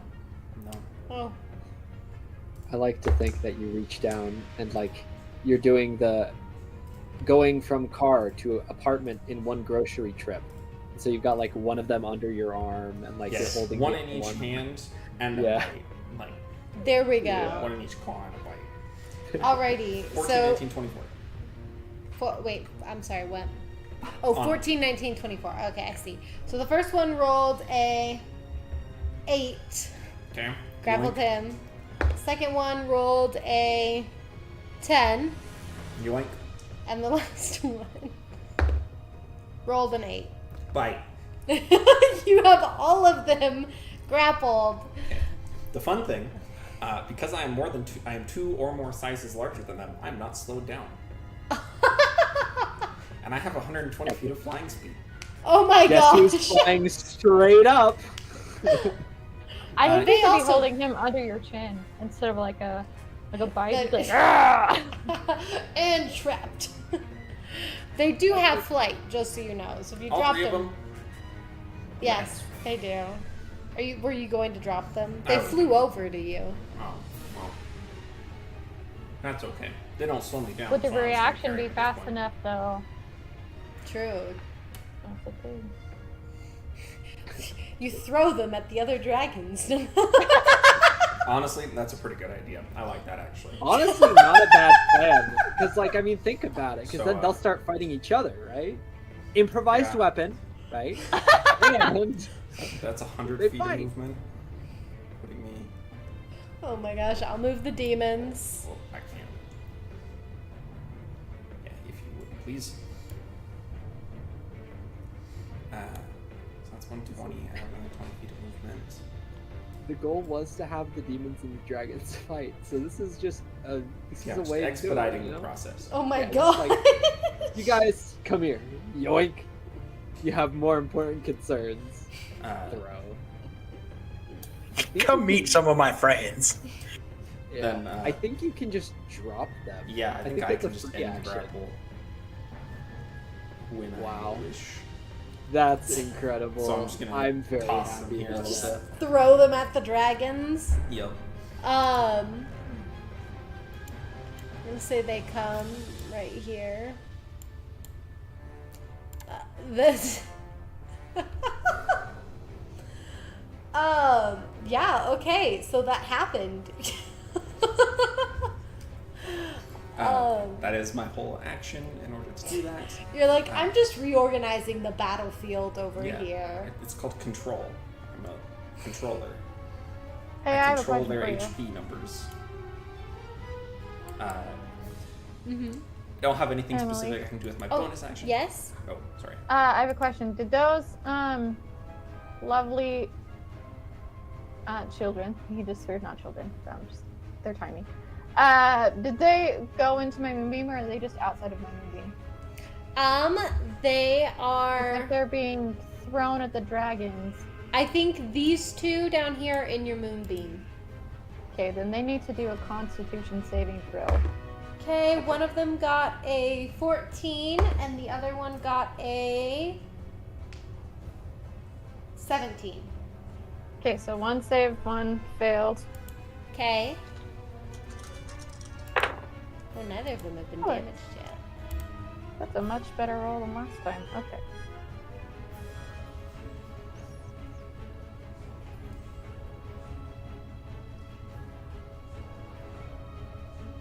Hold on, I have to add these up. I like the comment Torna wrangling the demons like their children. We already That's why I have said it like the comments. children. Yeah, Yes. it's very good. He had a scare earlier. Now he's like, well, probably should develop some of these skills now. Yoink, yoink. So the one that And failed tossing them to- too. Right. Yes. The one that failed took 34 points of damage. Dang, alrighty. The one that succeeded got 17. Okay, perfect. Alrighty.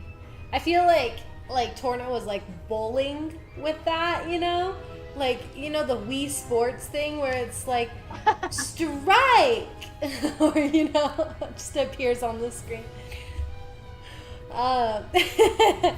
Alrighty, Torna, you'll have to wait and see what happens on their turn, but Yeah, I think the last thing that Torna does is kind of appearing in his hand is the Crimson Tyrant, his magical axe, his new magical axe. It is dragon-sized. It's magic, so I figure it can do that. yeah, your magic dragon axe. And that's what you do for the rest? That's him drawing weapon. Nice. Alrighty. That's Okay. my turn. That is your turn. Alright, Chiso, it is your turn with the bad guys on deck. Okay, he is very torn. He really wants to go join the battle, but also he notices that the majority of his party is up there fighting them. He has seen some of the berserkers, but he has no idea that the berserkers are in the temple. So he's gonna stay guarding kind of this front entrance. He's up on the roof still, but he's kind of surveying towards that. Keeping an eye on the south and west end of that temple. Kind of surveying out to see if there's any enemies coming that direction. Okay. And that'll be his turn. Okay, perfect. I'll give you this with your turn. You feel a heat coming towards your way. And if you feel this heat without seeing anything, you know something big is coming. Wee. Alrighty, and that's it for your turn? Can you tell from what way? From the south.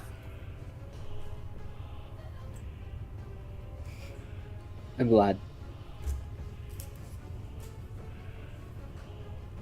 I'm Right. evaporating a little bit from the south. They must be coming that way.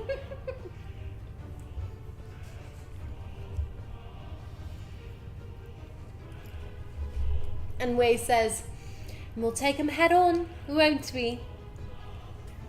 Yeah. I got them plans if you're willing to help me, but we'll see if they come to fruition. Oh, you know I love your plans. Yeah, you both, as you like, both are laughing. Alrighty, it is a bad guy's turn. I can't use WASD to move. Okay. Alright, so these guys over here to join on the battle. They can fly and join over on this battle. So this one is going to fly right over here.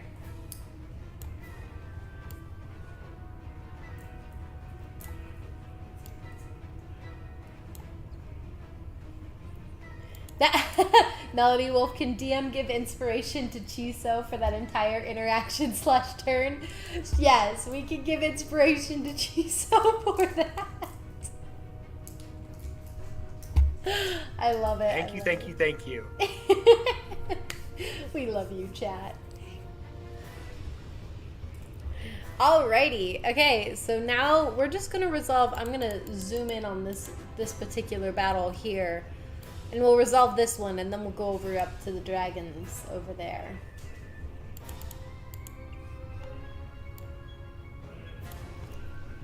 There are a lot of demons around you, Caecian. You're about to be on like a pile of bodies, I feel like. Yep.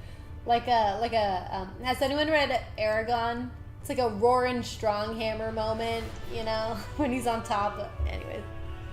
Just keeps hitting him and having to like go higher. And... Exactly. Climb higher on this pile.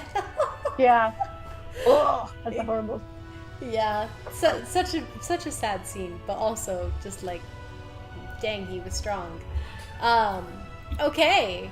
Let's start off with this little dude over here. He's gonna attack you, Caecian, with advantage because you are currently flanked. What's your AC? It is currently 21. 21. Okay, so now I do need to add. Okay, yeah, he hits with this first one. Oh, and definitely hits with the second one. He rolled a 17 and then a 19, but he gets a +6 to hit. So That'll he do hits it. on both of his attacks. So I'm just going to roll the damage together. That is a...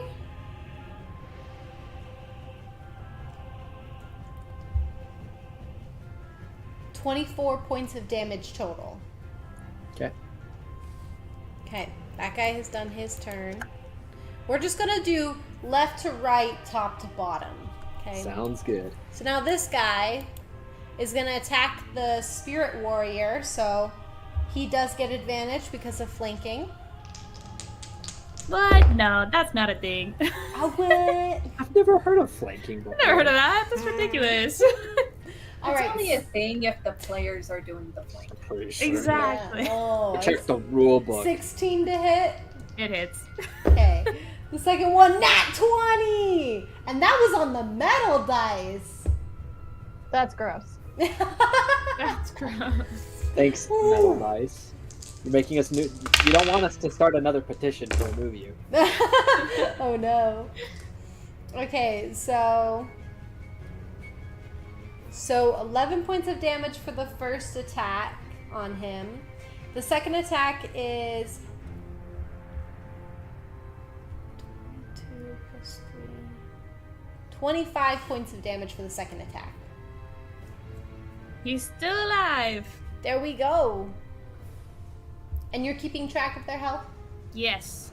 Okay. I have a plethora of sheets laid out. Very Alrighty. good. Okay, so this demon right in front of you, I get to the right of you, Caecian, he actually is going to forego doing a general attack, and he's actually going to grab some of the dirt and rocks from the ground, and he's going to throw it in your face to try and blind you. So he's going to roll to hit, but he doesn't get advantage on this one. That was a natural 20. Kobe, you can literally look at that. That was a natural 20. Put it on the board. Put it on the board. That was the blood dice. Wow. Okay, we're going back. We're going back. The blood dice are getting They're invigorated. gaining I was power. giving hope. Yeah, because it's such a big battle. Mhm. They're gaining power. That's what it is. Betrayed. Blood dice. I was starting to warm up to you. Okay, so you currently have the blinded condition for 1 round. Yeah. Awesome. That kind of sucks, but it's okay. It's okay. As It's he's well just played. thrown a whole bunch of stuff in your face, whole bunch of dirt and stuff in your eyes. Okay, this guy is going to attack the warrior to his left. That one, Sierra. Okay. With a 16 to hit, and then an 18 plus to hit. It hits. Okay. So the My little damage- ghosties aren't very strong. Okay. It's okay. They're fodder, so Caecian's not taking all this damage. It's true. Okay, so that's gonna be 14 plus 6 is 20. So 20 points of damage to that guy. Okay. Then this demon is going to attack Caecian, and I believe he gets advantage because of He blind. does, yes. He has advantage. Okay, so 19 to hit. It misses. Oh, it misses. Okay. The energy radiating from his sword deflects it off of his shoulder. All right. Well, it should have hit, but And then 18 to hit misses, so he misses both times. This one demon right here has missed you every single time so far. I'm grateful. He's not very good. He's like a stormtrooper. No, he's new to the squad. He's He's new new to to the the squad. Exactly. Yeah. It's his first day out in the mortal realms. He's just an intern. Precision. Yeah, exactly. All right, this guy. Okay, so Sierra, this dude down here, your bottom right most dude is Okay. gonna get attacked by 2 creatures. So he's gonna get 4 attacks on him, but I'm gonna roll the hit first. Okay, first attack misses. Just immediately, he rolled really poorly. Second attack is Passes right through the ghost. is a dirty 20. That Yeah. hits. Okay, so then for the second guy, he misses and misses again. Okay, so only 1 hit on him. Berserkers! There we go. All the interns are out right now. Yeah, that's good. That's what they sent first. Okay, so this one's going to be 12 points. Wait, 12 plus 3. That's 15 points of damage. Okay. Yeah, the blood dice have the key charges. That's right.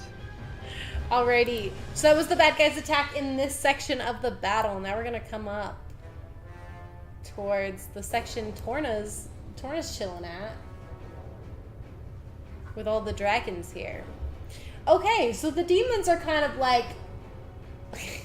Torna, one of them is going to give you a look like, really? Just gonna like, are you kidding me right now? And then he's gonna go around and he's gonna attack these dragons. Mm-hmm. But they're also going to attack them. So, okay. They don't like each other. Chaos. And So they are kind of these have just a like immediate young problem. dragons right now? These adult? are adult dragons. Oh. Uh-oh, Thought that they'd be means bigger. Torna's big. Hmm? I guess Torna is slightly oversized for an adult dragon. Well, yeah, he's got the... Remember he's got the buff? That he's one size larger? No, that's to his speed. He's fast. Oh, so do you need me to make him... I think we're fine. I thought he was counted as one size larger. Yeah, when determining his speed. Anyway, I can't. Yeah, it's okay. He's a big boy.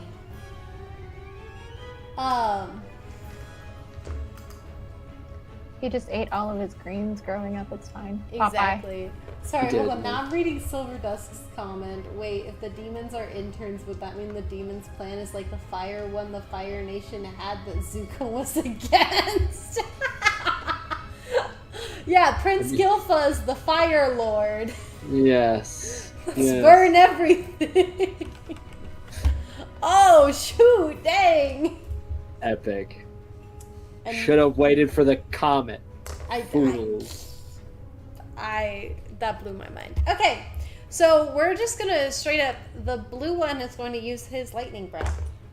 Wait, I don't know why I'm rolling that. Yeah. Fire breath. Or sorry, not fire breath, lightning breath. That is 18d6.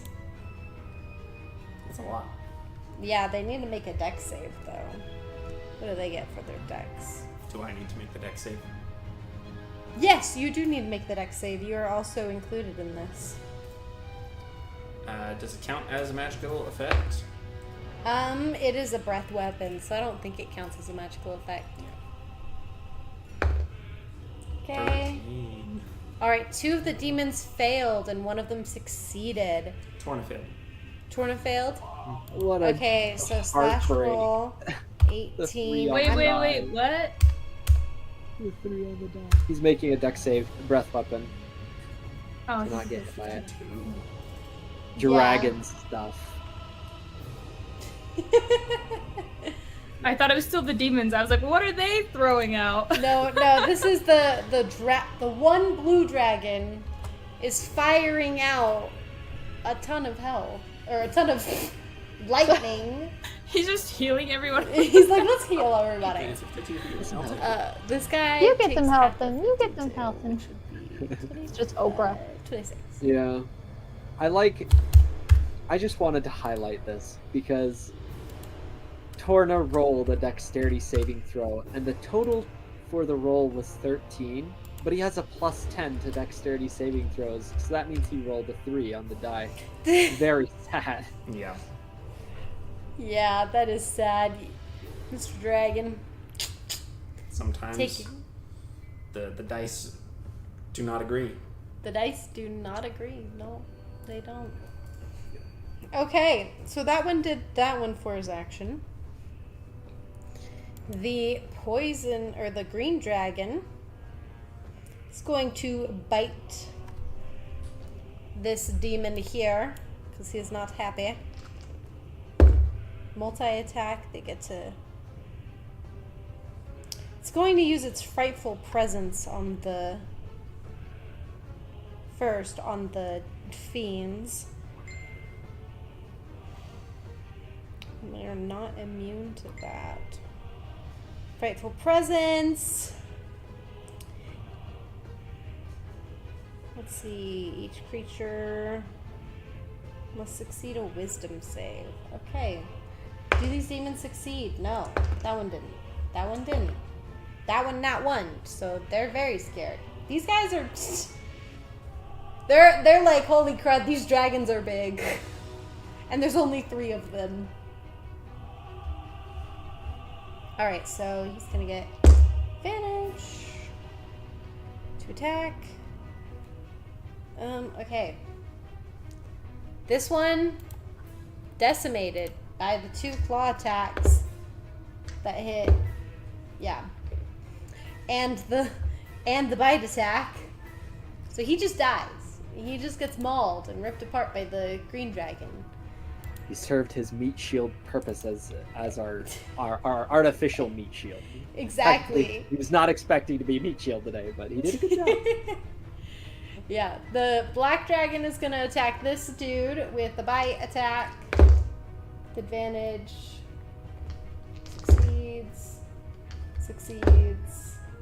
Succeeds for the claws. Okay, and just going off of the basic damage that it has in here. Yeah, no, he's also dead. I'm not even gonna calculate that. Like, I know it exceeds the... And Red Dragon is going to fight Little Demon over here. Let's see. Bite, claw, claw. Hits. Ooh, does that one hit? I have to actually add now. That was a low enough roll. Nope, it hits. With advantage, he rolled a 3 and a 1 and still hit. So, yeah. And, yeah, kills him with that damage. So these 3 demons just get decimated. They don't even get a turn to fight the dragons. They just get thrown, and the other dragons come and just kill them. Okay, the silver dragon... It's called efficiency. Efficiency. There we go. Is actually going to fly over. And he is going to actually come around Torna and get on top of the temple. And he's going to start clawing into the building. Or at least doing his best to. I think there's a section on the temple that They can't destroy it. Okay, well he is using his action to attempt to, as they Silly do not. dragon. Yeah, they don't realize that they can't. So he's spending his turn doing that. Alrighty. And for the end of the bad guy's turn, Chiso, Mona, you feel this heavy heat, this like heat wave come and hit you guys. As you guys come to encounter the one, the only, Prince Gilfa himself. Wait, what size is he? Oh, he's bigger. It's bigger than that? This is huge, right? Huge is 3 by 3. Oh, okay, then never mind. He's a little smaller than that. He's that big. Sorry. I got it mixed up. As he comes in with a couple of his own little meat shields. He doesn't need any. Do you see how big he is?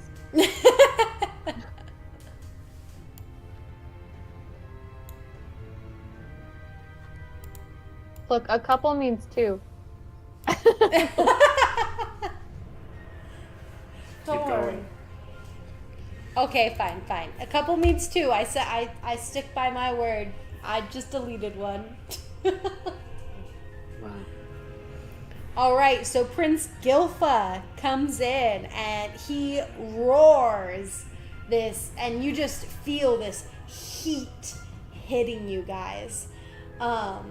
Chiso, you kind of steam up a little bit.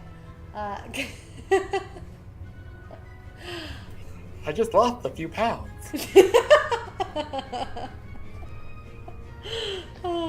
you need my decanter of endless water over here?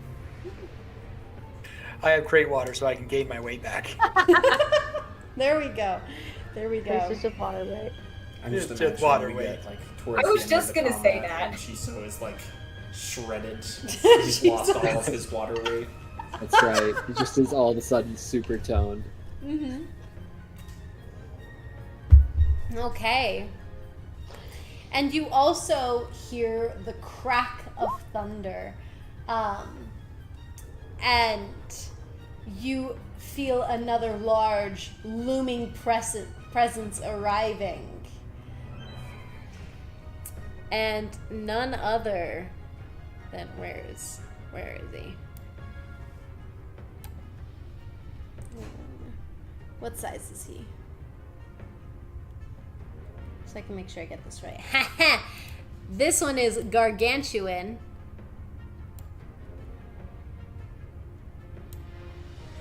Farouk, the gold dragon, arrives on the scene here.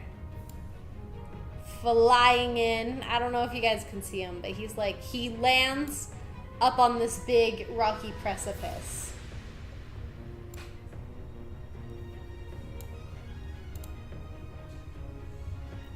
And he is not happy. You hear this mental shout of stop this ritual. And that's all he can do because he arrived for his turn. All right, nice. It is now Caecian's turn as all the big players are on the map now. Super epic. Am I able to? So does my blindness end at the beginning or the end of my turn? It ends at the end of your turn. Okay, good to know. Okay, so Caecian, he hears this booming voice in his mind, and he responds with a, Farouk, nice of you to join us, as he's rubbing at his eyes. It's like I can't see. He doesn't know where Farouk is. Like that. He hears a loud landing sound, I assume, but yes, you can definitely hear that it's near you. He's gonna make an educated guess, yeah. Yeah, you can make an educated guess. And we're gonna do this. So he is going to use a bonus action and a psionic die to use his telekinetic adept feature to give himself, his power leap. So he's going to propel himself backwards once again. He can't see, so he's just going to go in a straight line. He knows approximately where the base is, so he goes in a straight line 60 feet backwards and lands directly on top of the base. Yes. Right into the wall of the base, so I'll put you right here. Okay, so he's at the bottom. He clunks onto the back. He also uses his action to disengage, so that none of the demons will attack him as he does this. And as he clanks against the back, he'll land on the ground, finally clearing his eyes, and he opens them to see Farouk up on the plane, and he just kind of, glad I did that when I did. Yeah, you were in a bad spot. And he is going to just sort of stable himself as his turn ends. Okay. Alrighty, and now it is Rosa's turn. Oh, goody. And you are currently on top of the building. Perfect. Well, I would have liked to use this to get multiple, but seeing as how they are busy, oh yeah, the other dragon, the silver dragon, is up on top. But he's within my 60-foot cone.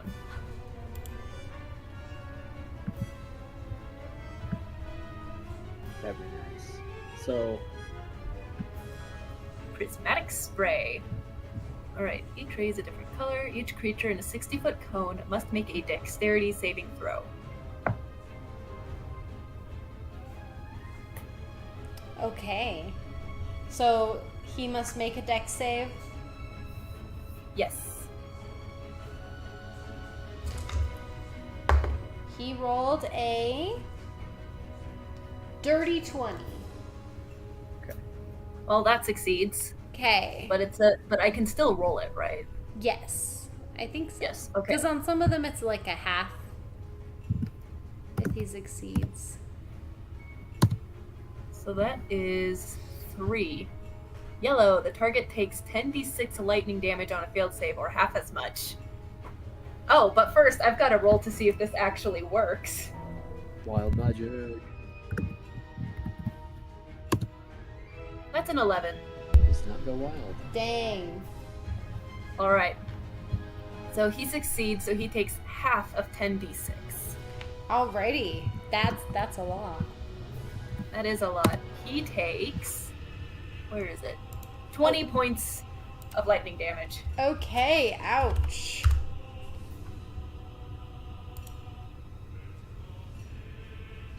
$20 points of lightning damage strike him. He does not, he looks up from where he was trying and failing to break into the temple, and you see his gaze just lock onto yours. You seem to have made yourself the target of a dragon attack now. Well, he looks up, and what I just did is actually what Rosa does. No, just the little. Oh, he's mad. All right, is that your turn?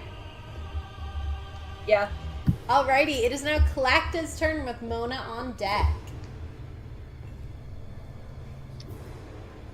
Okay. I am going to move the moonbeam over next to between the red and the not the red, I'm sorry, the blue and the green dragon. Okay, move between them. Okay. So that way they have to do The deck save. Constitution saving throws. It's a Constitution. Oh, Constitution save. Okay, the blue one's saved and the green one's saved. Okay.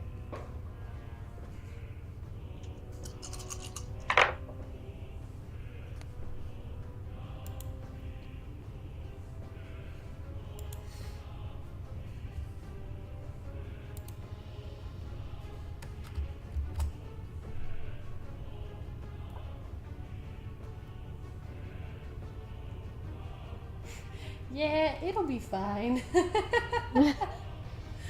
They're gonna take 16 points of damage then. Okay, 16 points of damage. All right. And then I want to move farther back away from the dragon that's sitting on top here. You are currently within 5 feet of it. So Oh, am I? Yeah, so if you left, you would get an opportunity attack. Okay, I'm gonna stay right where I am then. Yeah, I'll just stay right where I am. Okay, alrighty. Mona, your turn with Torna on deck. Okay. Can I do my minions first? Technically they'd go after No? your turn. Okay. I think. Okay. So she's going to... Hi or low, Emily. Hi. First high or low of the session. Okay, she's going to just like open the door slightly, poke her head out, and cast banishment on the prince, and then close the door. Okay, let me pull this up. Banishment. Alright, so he has to make a... I believe it's a wisdom saving throw. Okay, he does get advantage on saving throws against... I want to give him disadvantage with my DM inspiration. Well, he has advantage, but I think So it with makes your it a straight inspiration, roll. you can make it a straight roll. Yes. Okay. Gonna Well, do that's that. better than advantage. Alrighty. That is a... Sorry, I'm trying to do mental math. That's not great. 16. It succeeds. You had to roll a 16. Aha! Sad day. Yeah. Indeed.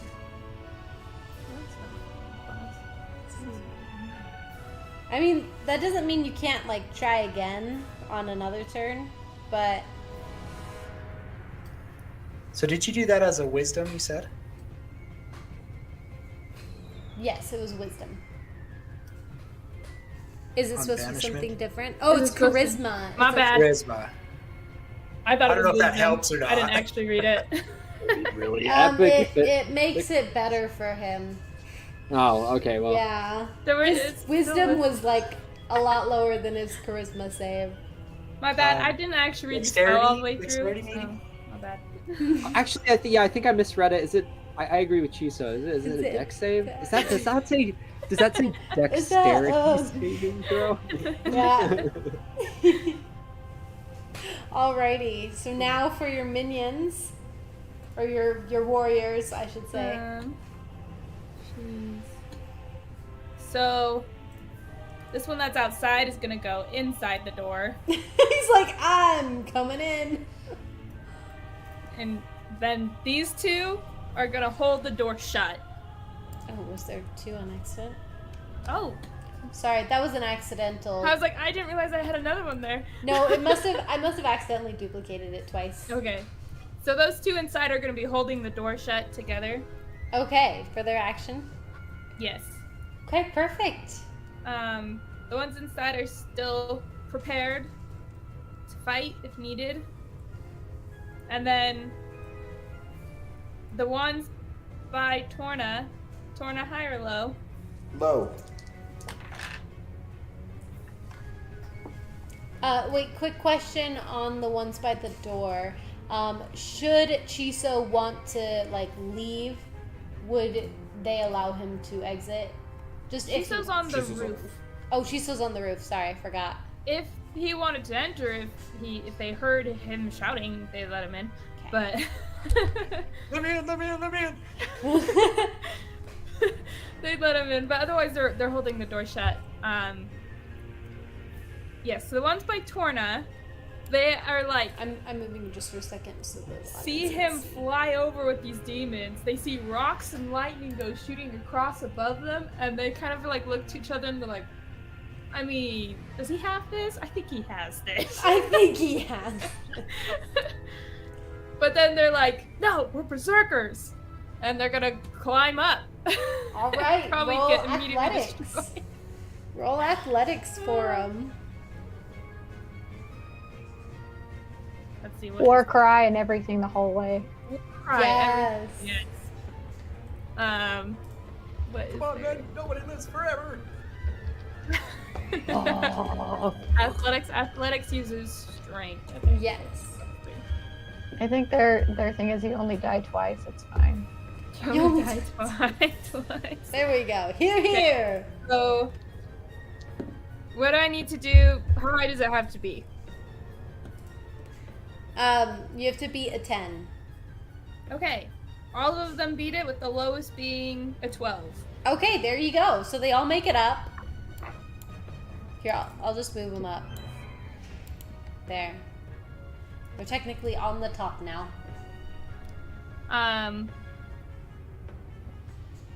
You said it was 30 feet? Yeah, roughly. Some of them have climbed diagonally. So they could be over a square. Like that. Yeah, sure. Climb diagonally. There we go. So this one, he's just looking fierce, and if anything gets within range, he's going to attack it. Okay. The other three are going to go berserk and attack with advantage, which means if anyone attacks them during the next round, they have advantage against them. Okay. Awesome. Reckless. They're going reckless. That's what it is. Reckless attack. All There right. we go. Okay, for the first two, not great. This is not gonna go well for them at all. Advantage only works when you roll high. That's wow, true. that was sad. Okay, so the first one, he rolled an 11. 11 to hit the dragon. The green dragon. That does not hit. You have to beat a 19. Ah, well then, the middle one will hit Ooh. with a 22. Okay. And then the last one misses terribly with a 7. With advantage? That's so sad. Yikes. To be fair, I rolled advantage earlier and I rolled a 1 and a 3, Oh my so. gosh. It happens. Oh, that was so bad. Okay, so one of them gets. Wow. 6 points of slashing damage. Green dragon. Woohoo! Sarah, I need your address so that way I can just Amazon you a new set of dice. You Hey. know, Toll will the take Dead your does dice. its full d12 of damage against that dragon from now on. Yeah. So think about it that way. You said 6 points? Yeah, 6 points. Oh, whoops. See, I shouldn't be rolling with these dice. These ones are my DM ones, and when I'm a player, they never roll well for me. So I'm Get gonna rid of put them. them back.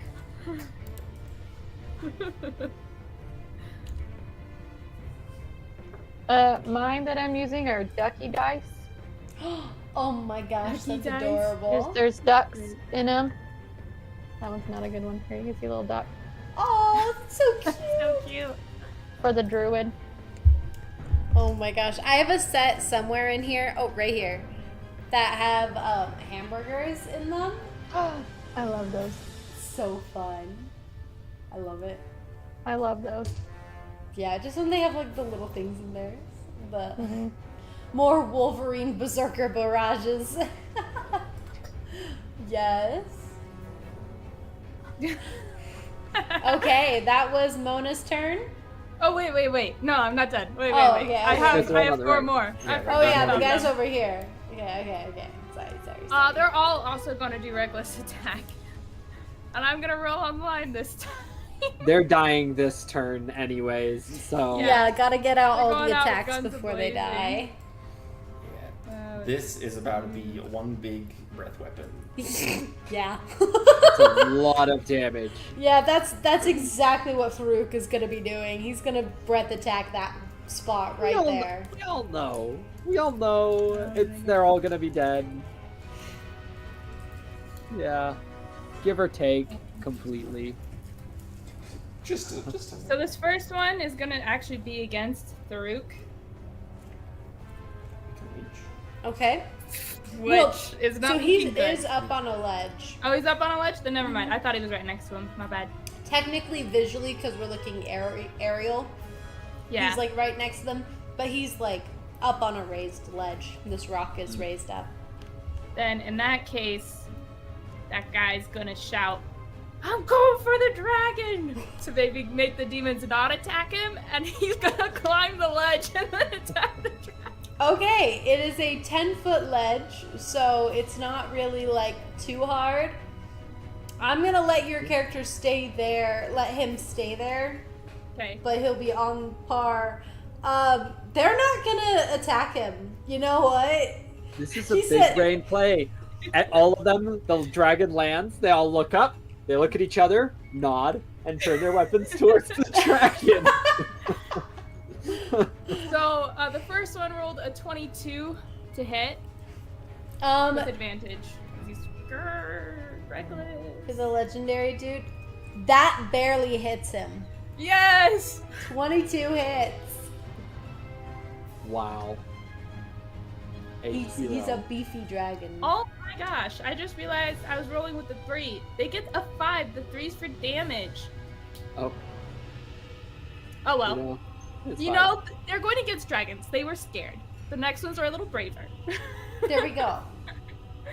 The next ones are not the interns. Yes. Okay, Yes. 11 points of damage for that guy. They're the experienced guys. Yeah. There we go. Also, in game, there's like 6 minutes left on the clock. Oh, okay. In game. So then all the others. Let's see if they can. Okay. Oh wait, sorry, you didn't tell me how much damage you did to the Sorry. dragon. 11 slashing. 11. Okay. The other ones are gonna just do a battle cry and say, no, not for the dragons, because that'd be wrong. No. For the dragons! Let's kill them! You say for the people. For the people. For the people. Or just Narnia. No, they're it's gonna fine. be By the destroy the dragon, and they're gonna just run past the demons, hopefully not triggering opportunity attacks, because they're just all gonna go for the dragon. High or low on that one? High or low? Low. That was low. That was low. None of them are gonna attack you. They're like, The it's most- your funeral. The most impactful high or low. So they're all gonna just. They're like, Go by ahead. all means, go attack the giant gold dragon. I'll just put it there. Yeah, you can put him there. I'm gonna say this one even like freaking sidesteps for you. Oh, so he you sidesteps, they move in. Yeah, so he's like, you know what, bruh? you can take my spot. Okay. So I'm gonna assume they all climb the 10 feet. They don't need to roll athletics for that. Okay. 24. Oh. 22. Dang, Far. they're rolling great. You need a Alright. 22 to hit. So that was 1. 2. Wait, no. 1. I think all 3. 24. There's that guy's. So then, that guy had the 17 and 22, and then that guy has a 6 and A 22. 19. Right? And then Oh, wait, no, I rolled too many. My bad. Ignore that last one. yeah, I think they all hit. They all hit. Yay. Wow. That's very That's- surprising. That's a group of heroes right Yeah, there. that really. These are the heroes, guys. These are Real the. The heroes. heroes. We are the Okay. sidekicks. Wow. They're the ones I'm- that are facing down a gold I'm dragon. being sidestepped by a dead NPC. 4 of them, actually. Technically, they're ghosts. They can just go right through you. Yeah, I guess that's true. True. All right. roll- So those 3 together do 38 points of slashing damage Okay, dang. as they just charge the dragon. What about the fourth dude? Oh, he already did his. His was Oh. the Oh yeah. He already did this 11. weapon. That is very impressive. None Oh. of them rolled below an 8 That's on crazy. damage. That's really good. Also, to answer Seji's question real quick, the how does the high or low work? So that actually is a homebrew rule that we use, where basically if we're a little indecisive on something, if we're like, okay, this has a 50-50 shot, we say high or low to someone specifically. For that instance, I was like, okay, 50-50 shot, they're not going to attack her people, or they are going to attack. So to put it into Sierra's favor, I say high or low, and so she picked low, which means the better outcome, the outcome that's better for her is going to be the low one. Basically heads or tails kind of a thing. And when I rolled it, it was a low number. So I generally roll 2d6, so from 1 to 6, that's low, and then from 7 to 12, that's high. So I rolled a 6, so that meant it was low. So her outcome was the outcome that would be in her favor was selected. Yeah. I think I might steal that. I really like that. Yeah. It's a really fun thing, and it's really helpful for indecisiveness too. Just like the 50-50 shot. We have a whole list of our homebrew rules. I think it's attached onto one of our videos. Yeah. Sarah, do you think that we could attach it to the comments in this, or attach it to the description of this video at the end? yeah. Okay, yeah, we'll attach it to this video at the end of the video. So yeah, if anybody wants to look at our homebrew rules. Okay, so they just attacked the dragon like heroes from Valhalla. This is pretty epic. This music, I need to make this music more intense. Watch. It's so intense now. It had a slider and everything. It had a slider of intensity, so I turned it all the way up. Inspiration for the Berserkers, Lady Noir says. You know what? I'll give one of them inspiration. Incredible. Just because each one of them getting inspiration would be a little crazy. NPC inspiration. Yep, there we go. All right, Torna, it's your turn with Chiso on deck. Okay. Torna is going to cast Synaptic Static, Okay. targeting these dragons ahead of him. That's not the thing. Sorry. Measure tool. Synaptic static up there. Yep. Trying to just hit the dragons. So if you could put it like one space further back. Yeah, you can put it one space further back so you don't hit the other guys. Yeah, sorry, I should have moved them a little further down, Yeah, but that's okay. Each creature in the sphere must make an intelligence saving throw. intelligence. The DC is 18.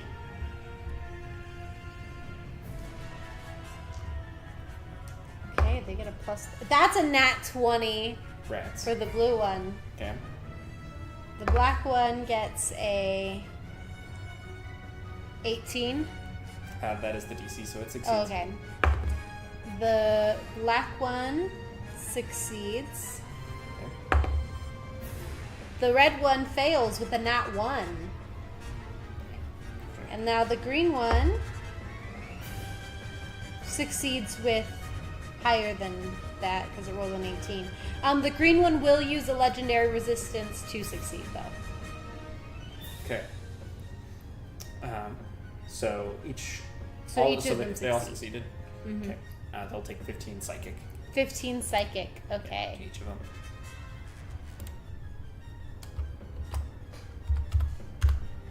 Alrighty.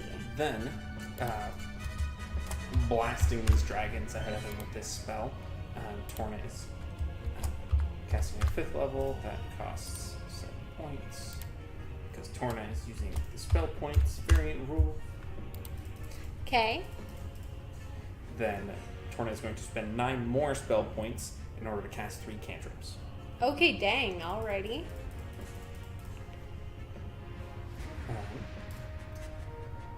Targeting this dragon back here. Oh, the silver one? The silver one, yes.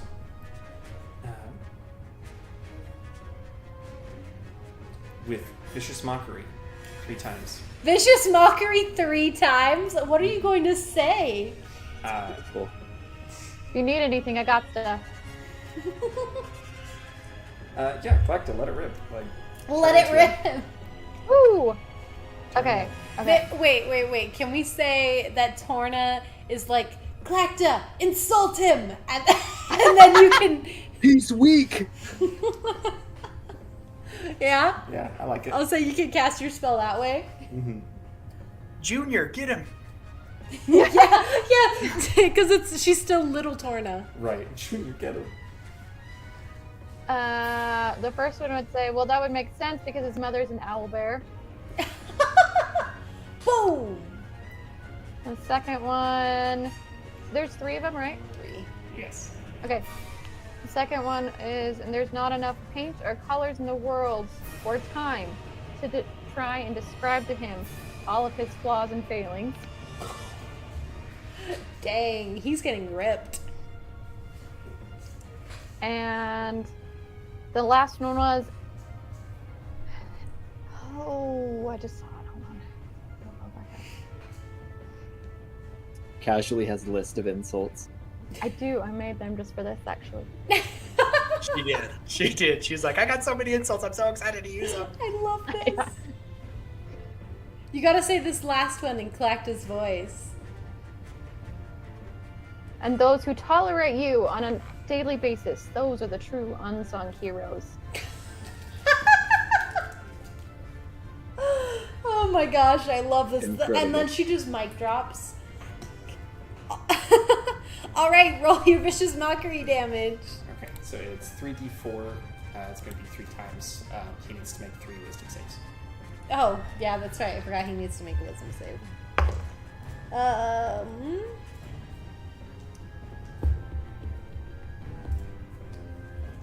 16?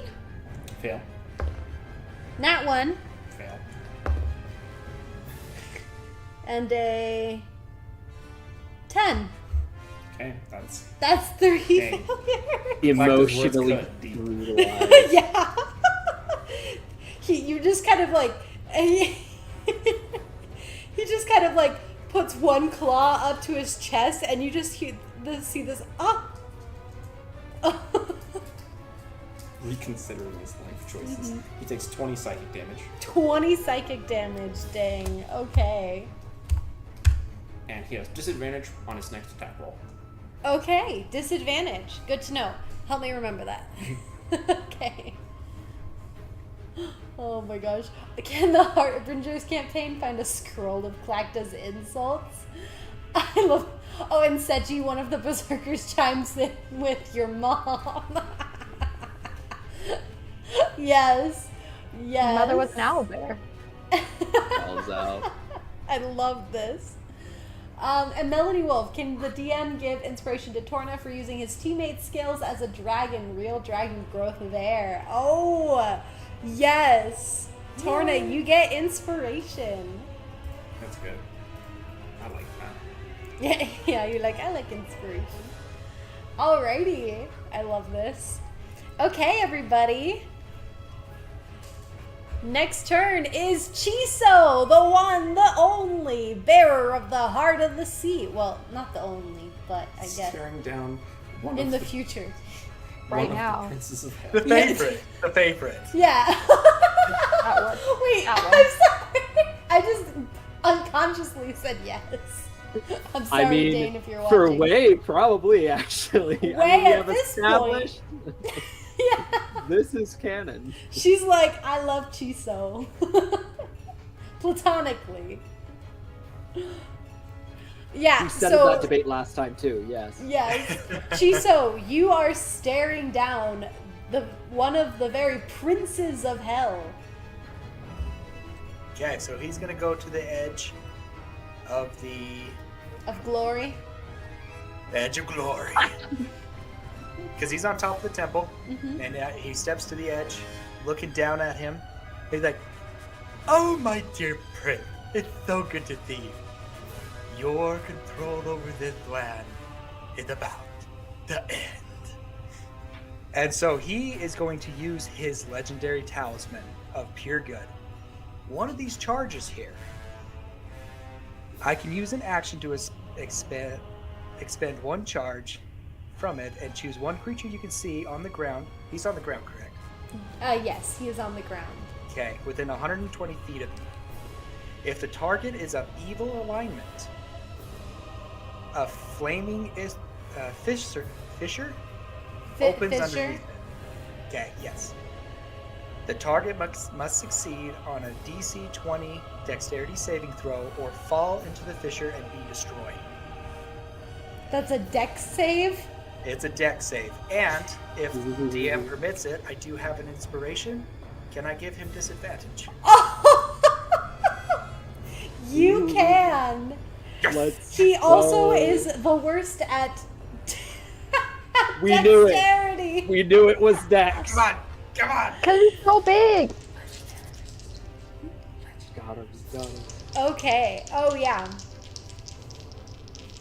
Oh, but he does have the legendary resistance.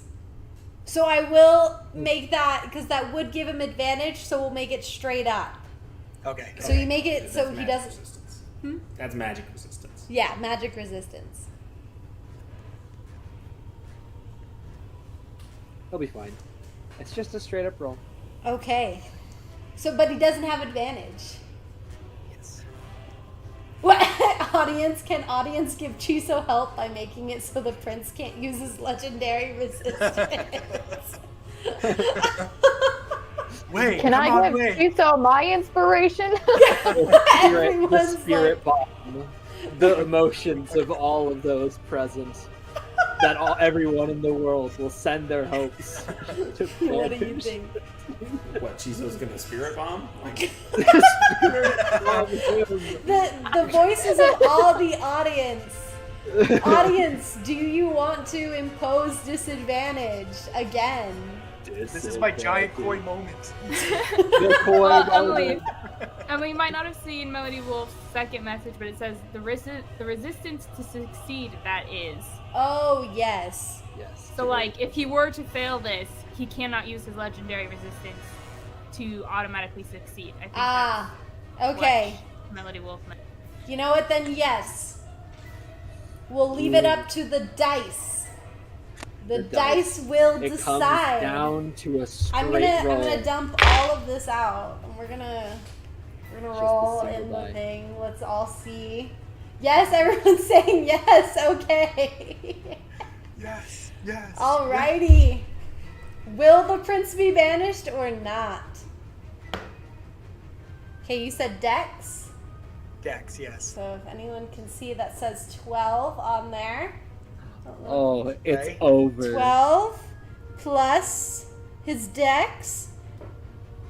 That is, I think I accidentally tipped it, but it said 12.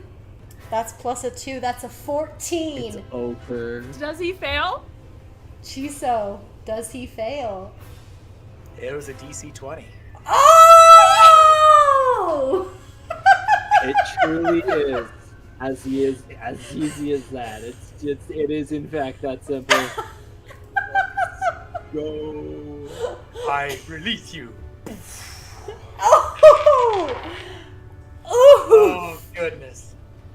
So, okay, so Chiso, will you describe what just happened? Okay. This is so perfect with the music. Obviously get obliterated. Okay, so here's like, your hold under the world is no more. I release you from this plane. And you just see, I imagine like there's like a slight hesitation. Chiso kind of like, did it work? The prince kind of steps forward, and then suddenly the ground just underneath him crumbles into a fiery fissure, just consuming him. And when you and it leaves no remains either. He's just gone. Okay, and does the fissure close up right behind him? Correct. Yes. Okay, so it opens up, and this is like a Balrog moment, right? Of him falling down. He doesn't have a fiery whip, does He he? does. He does. Oh, son have of a gun. fiery whip. Dang it! So, high or low Chiso, will he Oh, get the no. Oh, opportunity? the fiery whip. Oh, let's go high. Let's go high. That was low. I rolled a 3 with them. Hold on, let me scooch that. I have inspiration. Can I use it to give him disadvantage? Yes. Can I have him roll again for that? Okay, you can impose disadvantage on his attack. Oh man. Okay. Literally does have a fiery whip. Like, I'm showing the image. Prince Gilfa. Oh, epic. Oh my gosh. The Balrog moment, he's falling. And he goes to strike with disadvantage at Chiso. That is a...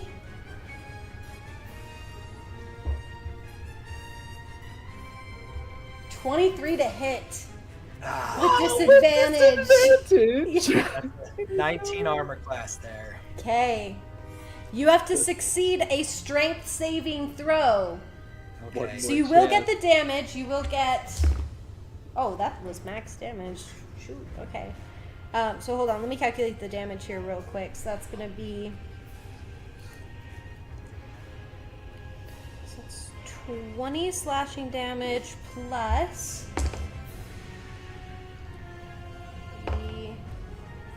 Four fire damage. Okay, repeat that again. It was 23 slashing damage and 4 fire damage. Because he rolled almost max damage on the like attacking, but then the least amount of damage for the fire.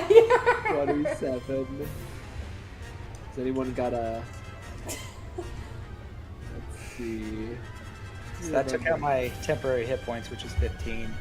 So I'm still looking okay. Okay, and so I got to do a strength saving throw. correct? Does anyone else have inspiration? We could give him advantage. Or impose disadvantage on the other guy. Or both. That'd probably be best if we have 2 inspiration. I think I do not have any. Kobe has inspiration, I do. and I think Becky still has inspiration. Chiso used his. Yeah. This would be the time. Oh, he's like my adopted son almost. I'll give him my inspiration. Okay. Epic. Alrighty. Okay, so this is You get advantage then. on this roll. All right, let's see Strength if we can saving get. throw. See if you can see the dice. Maybe. Not quite. Mayhaps. All right, there you go. Okay, so here's the first roll. A 15. Okay. Second roll. It was a 7. Okay, with that 15, that'll be a total of 18. An 18, you say. Including your paladin stuff?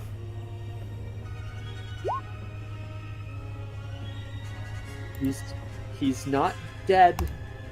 He got hit with a whip as the guy was going down. It did work, but now So- he's got to succeed a strength save. The whip comes up and latches onto your wrist, burning into you. As you start feeling the pull and tug, as it pulls you forward down towards this pit. Oh, no. And then you just feel water coming from the bracelet, wrapping around from Wei. As Wei bursts out with just tons of water around your arm, dousing this whole area, and the whip releases its grip on you. And you're still falling, but you're not falling into the fissure anymore. As this Balrog, Prince Gilfa, falls down into the pit with a cry, and it seals up behind him. All right, so I take some fall damage, correct? You do. I believe for every 10 feet, it's a d6. Yeah, so 2 And it's Yeah. 15 feet, so I'll just give 1d6. So that's 3 points of damage. No, not bad. I will take that over a flaming visor. Exactly. The Prince Gilfa has... I'm just going to delete him off the board because he's gone. No body to loot. Just gone. Yes. Yes, chat. Prince Gilfa. And Chiso. Chiso boss. Oh, goodness. So he'll lay on the ground, right? And he'll look up, see the fissure's gone, and he'll kind of just put his head against the ground and, like, over his head, grab his wrist that the bracelet's on, and he'll just go, "Thank you, my lady." Just kind of almost emotional, right? And she goes, "The battle's not over yet." Okay, and so since that was part of his action, he will just stand up, and there's the 2 demons down there, and he'll just ready his rapier and shield and just prepare for their incoming attacks. Okay. And effectively, Wei added +2 to your save because you needed a 20. You're Thank so you, Wei. close. Let's go. I love this. Okay. Now, there we go. Alrighty, so these demons are coming in. They are not happy that you just did that to their boss. They're like, what do we do now? This guy actually, Chiso, high or low?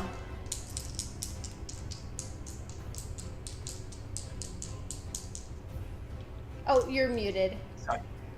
We'll go high again. You can't fail me twice, right? That was a low, unfortunately.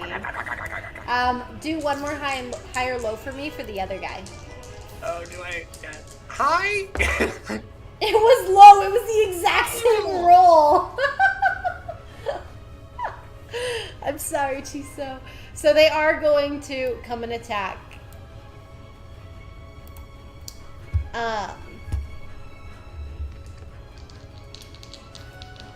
This one is going to actually attack.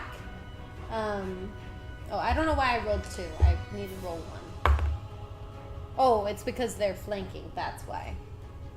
Does a...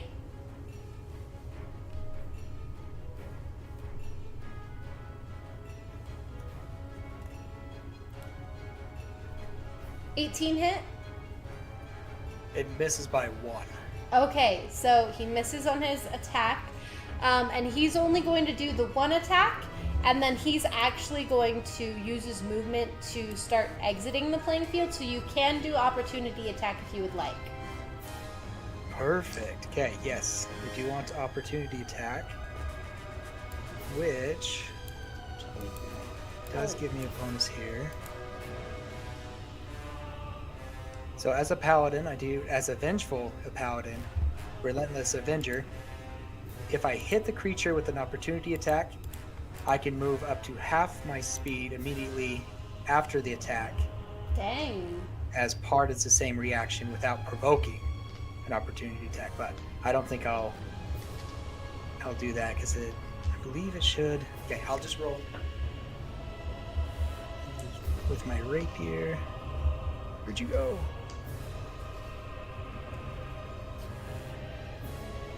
Okay, that is a 19 to hit. 19 hits. Roll for damage. Perfect.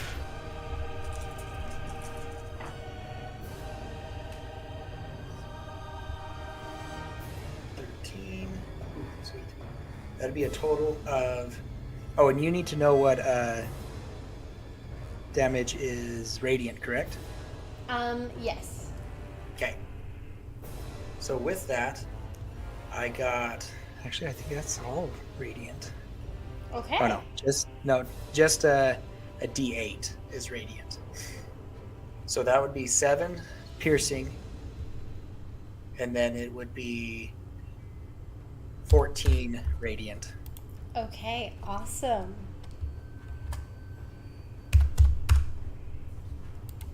Okay, so after you strike him, he does run away from the battlefield. He uses his movement to get out of there. So I'm going to delete him off the board. And you do get to move. I think I'll just... So the other demon's already next to me, correct? Yes, he is next to you. It looks like he is going to attack and run as well. Okay. So I'll just stay right where I'm at. Okay. He is going to attack with a... He definitely hits. It's a 19 plus 6. Okay. And he's going to do 13 points of damage, and then he's going to run, so you do get an opportunity attack on him. But that's a reaction. Oh, that is a reaction, so you did spend your reaction on the other one. So he does end up running away. Darn it. Yeah, they're like, ah! And book it. Okay. Whew, okay. I'm still shaking from earlier. That was quite nothing but. That was an intense moment there. Oh, but the enemy's turn is not done yet. They still have so many dragons and so many guys. Yeah, the fight's around the dragons right now. After that, like, epically cinematic moment, you've got 5 minutes left on the timer. Like, no, actually 4 minutes. Let's say 4 minutes. You've got 4 minutes left on the timer. Okay, so Chiso, you can do the movement that you were talking about, but I'm going to switch up to the other areas. We're going to do Farouk last. We're going to come up here. What's going on? So even though they're off the map, they're still kind of in eyesight, right? They are within eyesight, but they are spending all their time trying to run as far away. They're trying to flee, basically. Battle. Okay, so Chiso will use half his movement just to go to the edge of the map He wants to try and, at least the closest one, try to stay within 30 feet. Okay. You Just for can- this round. Yeah, you can stay within 30 feet for one more round, and then they're going to be gone. Okay, sounds good. Okay. All right, so this silver dragon is going to come over, and he is not happy about all of these insults. He feels very, what's the word? Bashful, embarrassed. So he's going to come over. He's already within 5 feet of Tlachtga, but he's going to come right here to be next to Torna and Tlachtga. He's going to use his cold breath. Rats. He can't have disadvantage on his breath attack. Yeah, unfortunately. So you guys need to make a dexterity saving throw.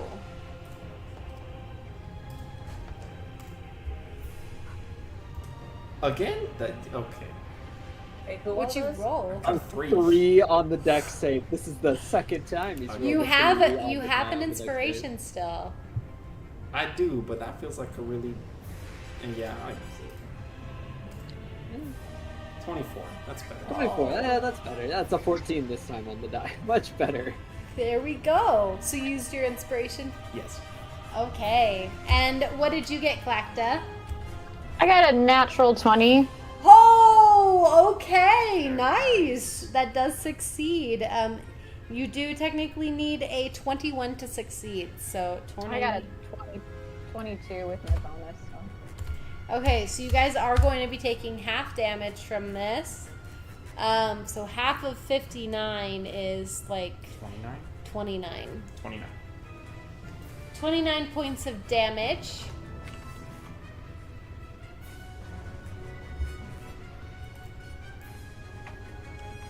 And that's his turn. And then this green dragon is going to use its poison breath on the soldiers. They need to make a dexterity saving throw. Or is it a constitution save for a green dragon?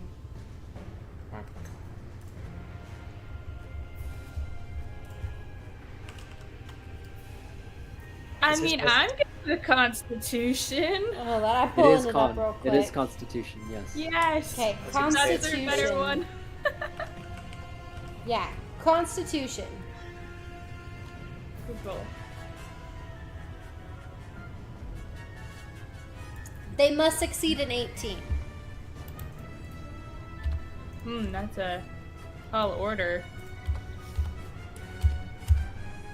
Well.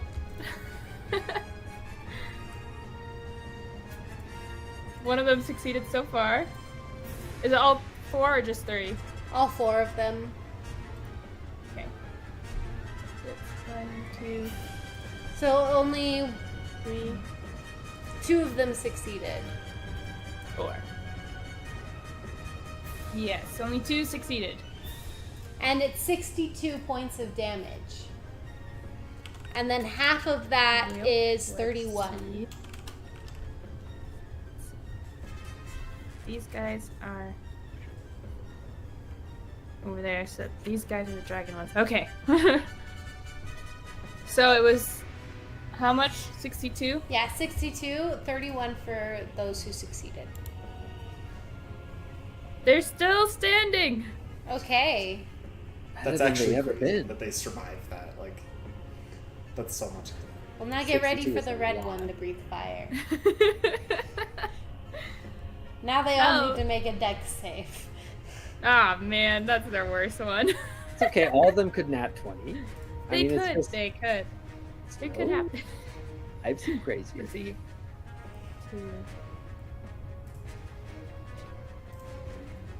2 of them will definitely not survive this attack.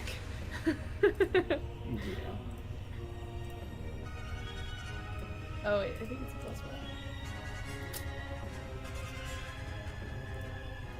The first one definitely fails. Failure. A second failure. If it's still 18. 3 failures. 1 success if it's 18. Yay!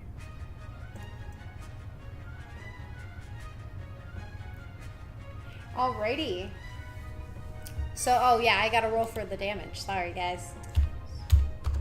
Just hit up. I could. Okay, 63 points of damage. So 3 of them for sure die. Okay. Half of that And then- is 31. So I think if one of them 31. succeeded on both, then he's living. He is still That- alive. What a man! What a unit of an undead creature. He has like 4 health, but he's alive. Yeah, well, there's 2 more dragon breath attacks. Man, they're all breathing? Like, No, not the blue one. yeah, he already The blue one already used his. And the last The black is- one might not use his. This blue one's gonna come over here and he's going Got to 5. bite this dude. So I just want to say, when all of the berserkers die, they're like defiantly like leading into the flames as they die. Good They on won't them. go quiet. Love it. So which Like one's- 23 to hit on that guy. he hits. Okay. You were a chad of a human being. This one is 23 points of damage.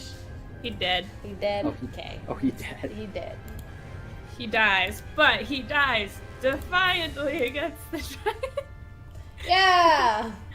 As he like gets stricken down, he's like, "For glory!" Hey, these guys served their purpose very well. They took 2 breath attacks and 1 claw attack, which is pretty good. Solid.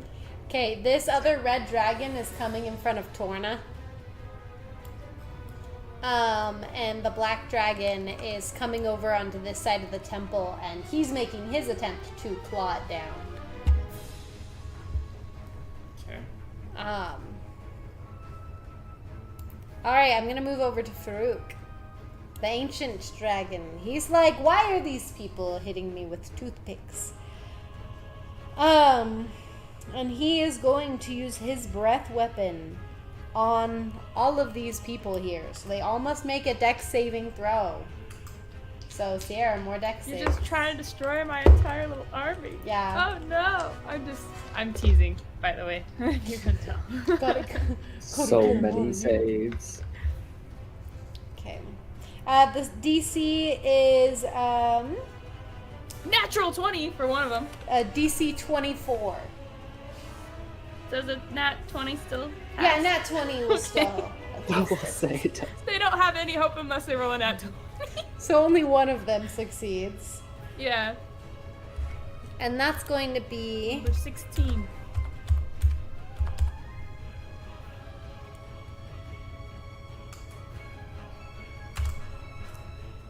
take 78 points of damage.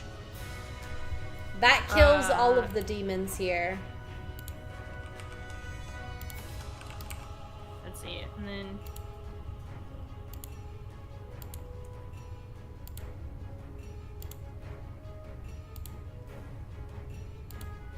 one is still alive. The one that got Truly. that 20. Truly a hero of this generation. Once again, defiantly, just like They all absorbing an entire breath weapon from the dragon. So only one is alive? Yep, number 16. Okay. How many hit points does he have? 30. Wait. Let me double check this. 30 something. Okay. We're gonna say it, just for thematic purposes, it was the 28. first guy to go hit the gold dragon. It was that first dude. It's got 28 hit points left. Epic. Look at him. Look at him being a hero.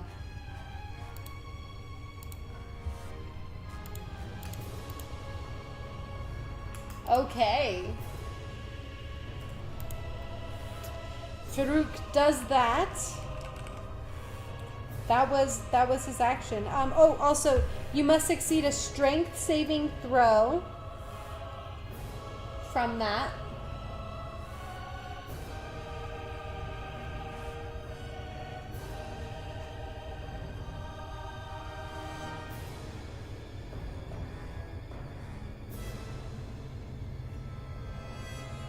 What's his 16? He fails. It's a DC 24. This guy's ancient. So now he has disadvantage on strength-based attack rolls, strength checks, and strength saving throws for 1 minute.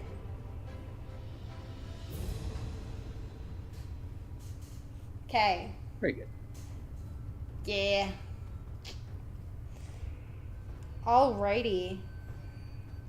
That is the end of the bad guys. Oh, wait. No. He is going to move, actually.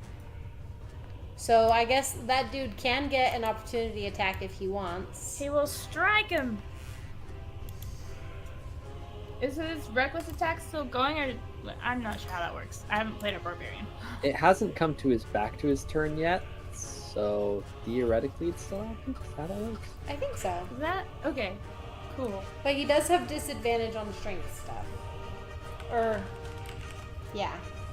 Well, that's not looking good for him. Yeah, 9. you need a 22 to hit, so. Like, ah! He misses. He tries to hit. Okay. He's a little off balance from the attack still. And Farouk flies over here in front of Chiso.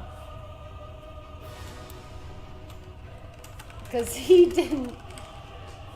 was so busy being like, what the heck? These people are doing this spell. So he comes over and he's still in the air, hovering over Chiso.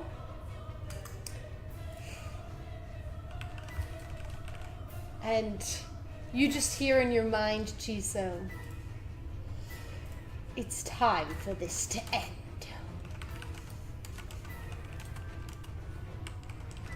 Yes, it is.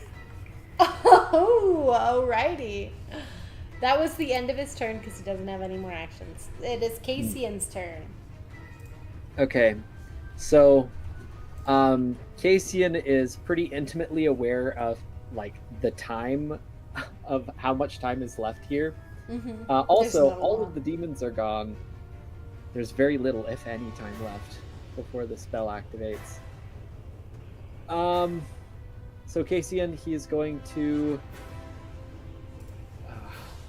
let's do this. So he's going to use his super fly move once again. Super fly move. And he is going to... Misty use Step? this. Yeah, his Misty Step stand-in, his psi-powered leap equal to walking speed. Okay. And Rosa, you're on deck. Nice.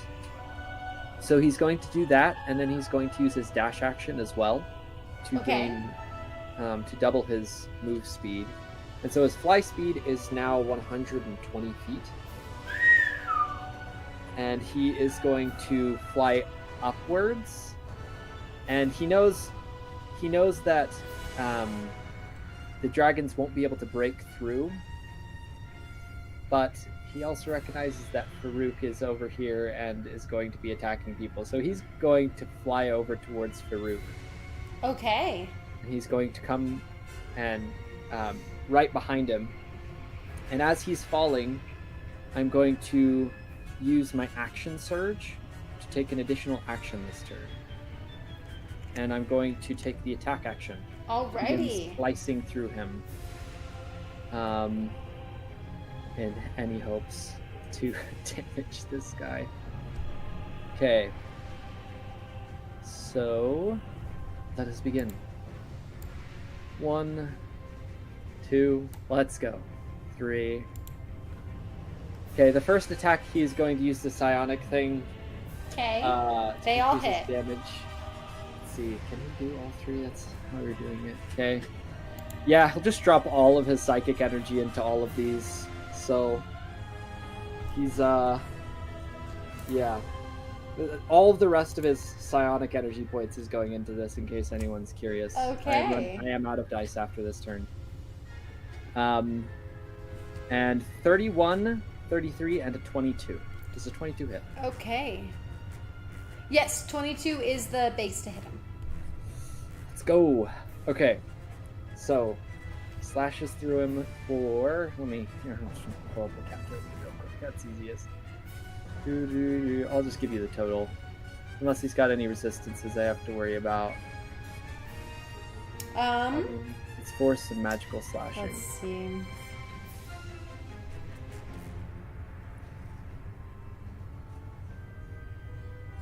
He's immune to fire. Okay. In that case, ideal. Oh, that's a lot of math. It is a lot of math. That's why I pulled out a calculator. Like, oh, perfect. Just give me one full number. 89. 89. Dang. That's a lot. Ouch. That's a lot of damage. So he drops down, and he just like starts slashing at Farouk, almost like he's just trying to grab his attention. He starts like hitting him in just really annoying spots, like right under, like right behind the wings, like that spot you can't scratch at. You know, he's grabbing him at like the back of the knee, the worst place to scratch, and then he just like slashes upwards, just wherever he can hit as he like takes a step back towards his 5 feet of range from him. So he doesn't do an opportunity attack. But then he just kind of stands there waiting for Farouk to like turn around. He's like very much hiding behind his shield at this point. Well, Farouk is going to take a legendary action at the end of your turn. Oh, I'm glad. Yeah, that is the end of my turn. And he is going to tail attack you. Okay. With a plus 17 to hit. That's a 22 to hit. That does hit. Okay, 22 to hit. So that means with his tail attack, that's going to be 2d8 damage.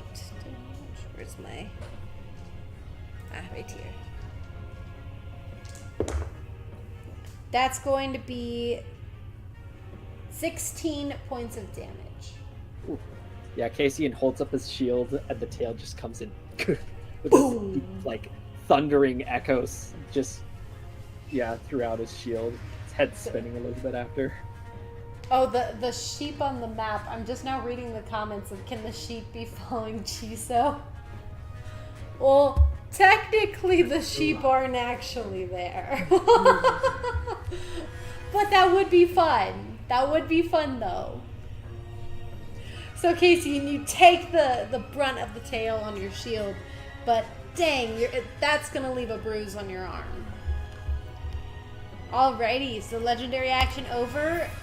Rosa, it's your turn. Oh no, she vanished! No. Rosa. We need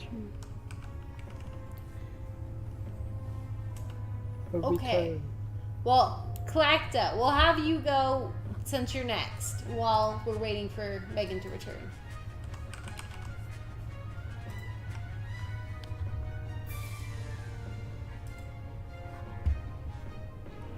She's back. Oh, Megan, you're back. I am literally in the same room as the Wi-Fi router. And I this feel keeps that. happening. Oh, I feel no. Okay. So, I've got two options here. I'm probably going to go with one over the other because this is a gold dragon. He's immune to fire. So we be pulling out the staff, click it to a certain spell, and where's the circle? Let's see. There's 5, 10, 15, 20. You guys know there's like 2 minutes till the spell is completed.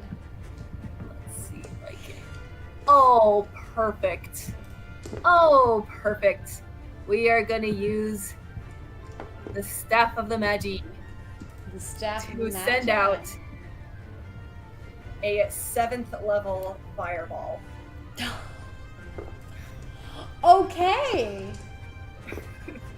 And just so you know, if it hits Torna, he'll be fine.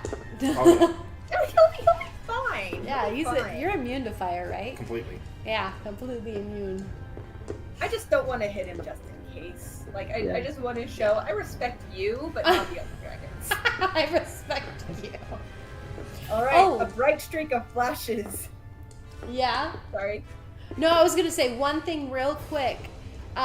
Torna, you and Chiso, you guys do feel a tug towards the portal. Wind is starting to pick up in the area, kind of making the area a lot dustier for this round.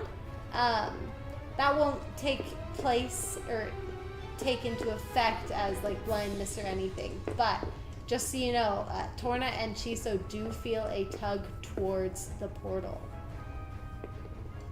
All right, so you cast the 7th level fireball. Yes, it does. It does say in the staff inventory that it is at 7th level. Holy crud! Okay, let's All do right. it.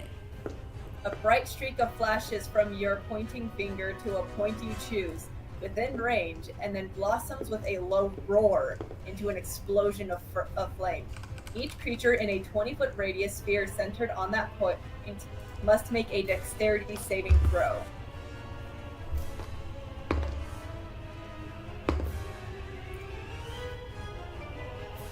That's going to be 12d6 on the damage. Epic. Yep.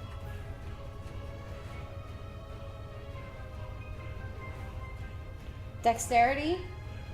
Dexterity. You also are the one casting the spell, so you do have to roll to see if the magic goes wild. But as does a- that count if it's coming from the staff? You are For the casting the purpose spell of- still. We want it to go wild at some point. Yes, for the purpose of that would be epic. It's gotta 14. They fail. The first one fails. And that's a 13 for casting the spell. Okay, so yeah, no wild magic, Okay. no surge. And no then surge. the other one failed as well, so they both failed. Nice. So that is 12d6, if I read that right. 12d6. That's correct.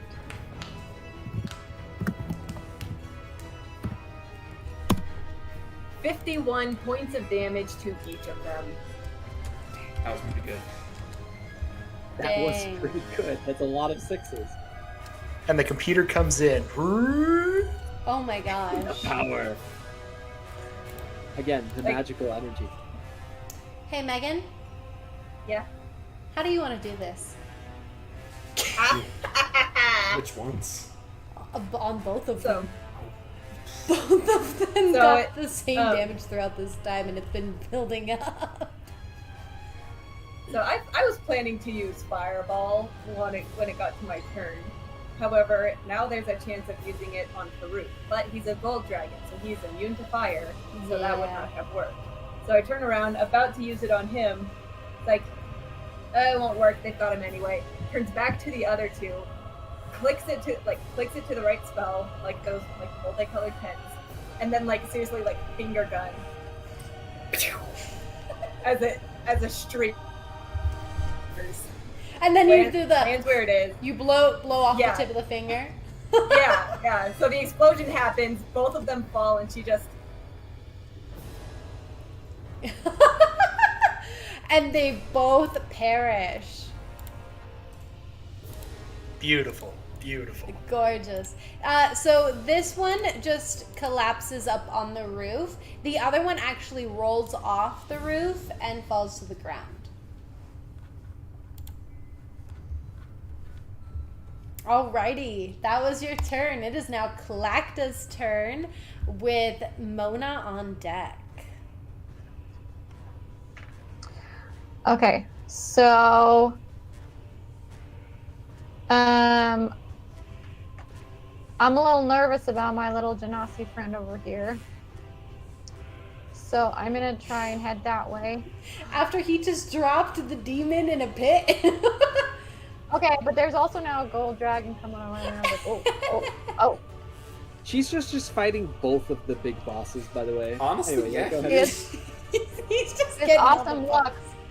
But his luck is gonna run out at some point. Yeah. I mean, if we're going into technicalities, technically he like one-shotted one of the bosses. I know. But I almost lost as well. That's true. That part. All right, Tlachtga, what you gonna do?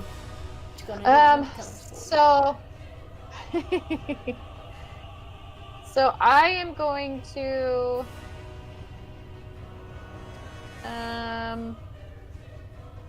move 30 feet. Where 30 feet is more towards Right there? yeah, right there. I'll move right there. Okay, I'll hold this here for you. Okay.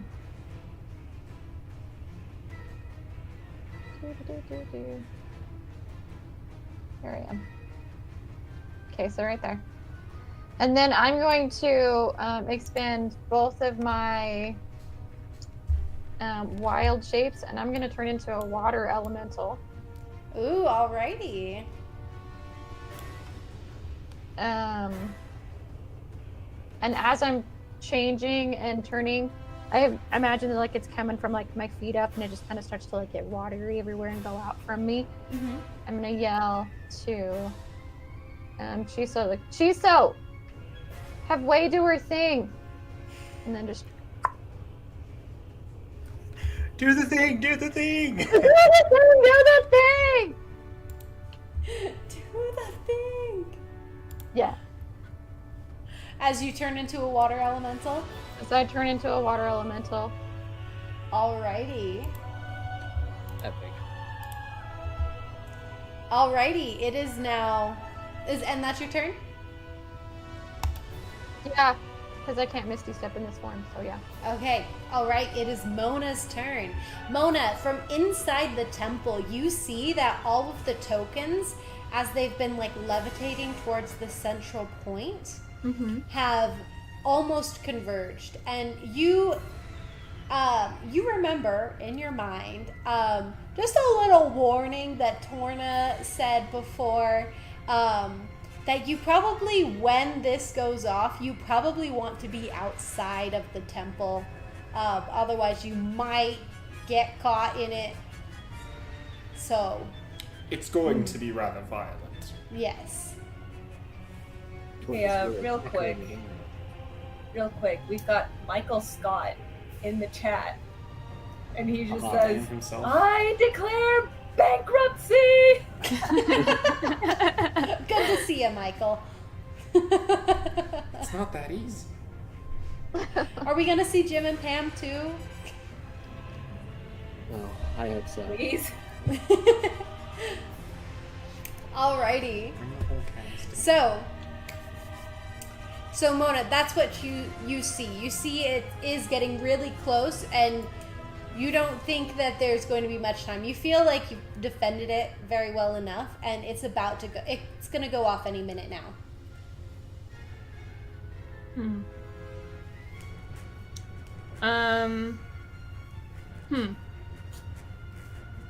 That's a hard choice, because you see, Farouk is outside, but he's not inside. That's a hard choice. Mm-hmm. Fire low. Let's do low. So, hearing him flying in and hearing his voice shout, she's not gonna do anything this turn. She's a little scared. She's like, yeah, no, that's kind of scary. There's a gold dragon out there. Her ex-boss. Oh yeah, her ex-boss. She's, the one she served faithfully for years until she was essentially kicked out only a few days ago. She's not quite ready to go outside. Okay. She's just kind of standing in there a little bit in shock and like, don't know what to do. That's okay. Also, just a note for the audience watching. I have just rolled a dice to determine after whose turn this spell will be going off in. And I will not say, I will say it when it happens. It has been determined. It has been determined after whose turn? After rolling 1d6, deciding a number to everybody. So I'm just gonna plop that in there. Yeah. So she's a little scared. Hey. So she's stuck. Her ghost friends, though, will have moved closer to try and kind of make a body shield for it in case the dragon sticks his head in or something. Sticks his head in. I love that. So they're making a body shield for it, except for the two that are holding the door closed. Yeah. We can make a little shield. Okay. That's Mona's turn. She's not doing anything. She's too scared. Okay, alrighty. It is now Torna's turn. Sweet. Alright. Torna had a plan, but then this guy went and died. So instead... But then the one dragon died. Yep. And you've got Farouk over here.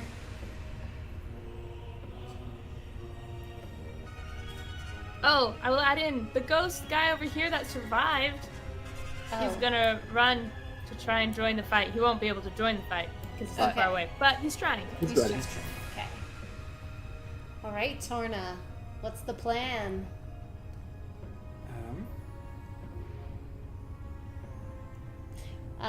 And Chiso, you are on deck. Sorry, I'm trying to...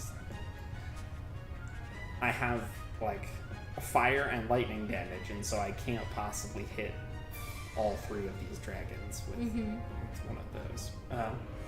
You do also know that, you can feel... You can see that they also feel the pull. You know that it is close at hand for this to go off. It could go off any second now. Kind of a thing. And you do know that they cannot make it through the temple itself. Okay, so Torna needs to deal with the problem. Torna's going to cast Greater Invisibility. Wait, greater invisibility? Okay. Yes, targeting himself. And you turn invisible. Turns invisible. Spending 6 spell points. And then he's going to move here. He won't provoke an attack of opportunity because you have to be able to see in order to provoke in order to take one. And so he's going to come over here with his bonus action. He's going to activate one of the properties of the Crimson Tyrant. Ooh, okay. Your magical weapon. It's gonna do a roll, but I just want its description down here. I Okay. need Farouk to make a... Not that one.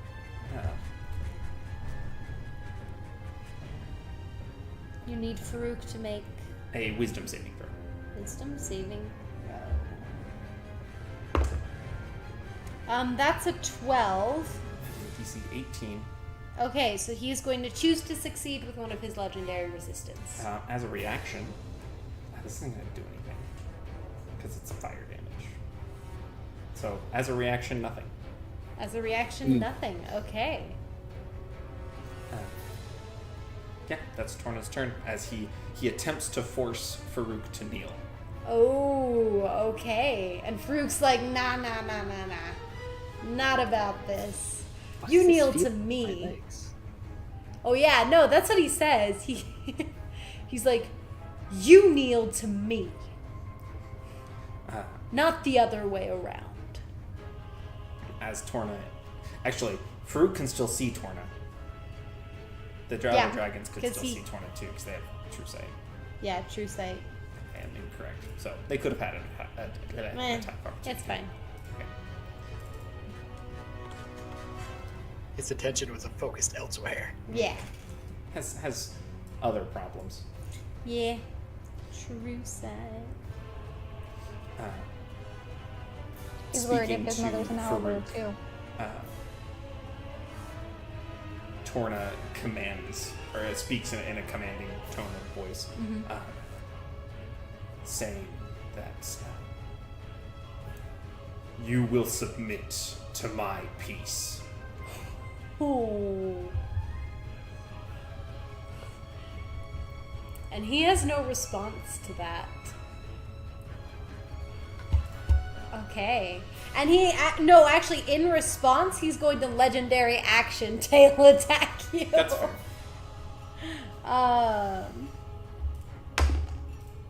He hits you. It's an 18 plus 17. Yeah, just a little bit. Yeah. That's 10. That's 20 points of bludgeoning damage. Okay. Okay, alrighty. It is now Chiso's turn. You feel the tug towards the portal. Okay, and hearing his druid friend cry out, have Wei do the thing. I would imagine that in battles past, this is kind of something that she's done before. It turns into a water elemental, and Chiso is going to say to Wei, I believe that our druid friend has put herself in a watery disposition. And Wei says, I do believe so. Okay, so whatever she needs to do to help in that, and so would that be considered my action? No. I'd say Wei kind of like is her own entity. Hey, Tlachtga. You become as big as Torna as a water Woo! elemental. What's my movement then?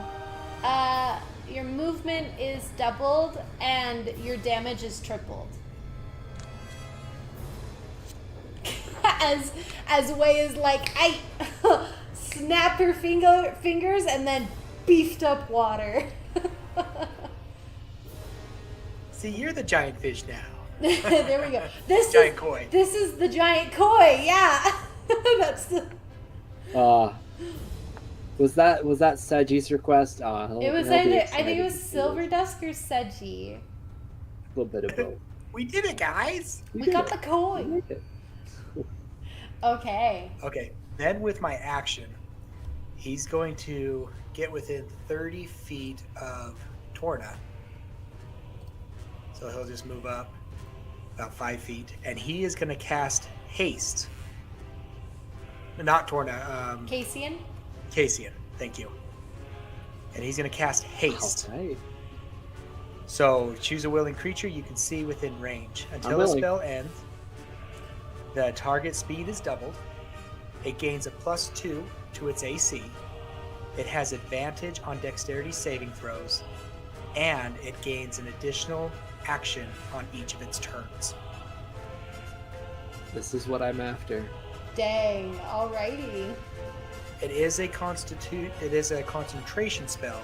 Okay. So if I get attacked, I have to roll a concentration or constitution, and it's either 10 or half the damage, whichever one is higher. Okay. Alrighty. And he'll kind of, put his shield up, kind of brace himself, because he's going to end his turn, because he knows that dragon's probably going to do something. Yep, because it's his turn now. Yep. Alrighty. He's angry at everyone around him. He is. He's very angry. Also, Lady Noir said, Cat, does Dusty get inspiration? If the cat was on Greg's screen, then yeah.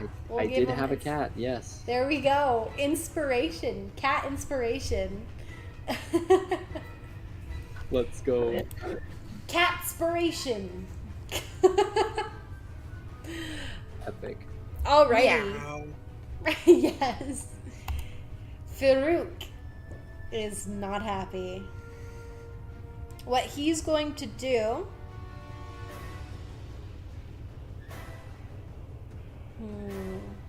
That's a good question. What is he doing? Okay, he is going to... Oh, you guys win. Okay, I'll do it. Bye.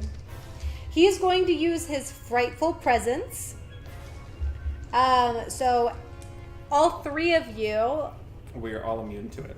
you're all We are immune. all To fear immune to because fright, of the hero fear. feast that we had at the beginning of the day. Yeah. Okay. We will not kneel. We're not kneeling. Okay, so you guys are all not terrified of him. But he is going to use his bite attack on Torna. Seems reasonable. Huh? Reasonable, yes. Yeah. Yes, As yes. you just hear him shouting, like mentally, just traitor! Traitor! That is going to be a 24 to hit. Yes. And for the claw attack, that is going... Oh, that was cockeyed. That is going to be a 34 to hit. And for the second claw attack, that is going to be a 19 to hit.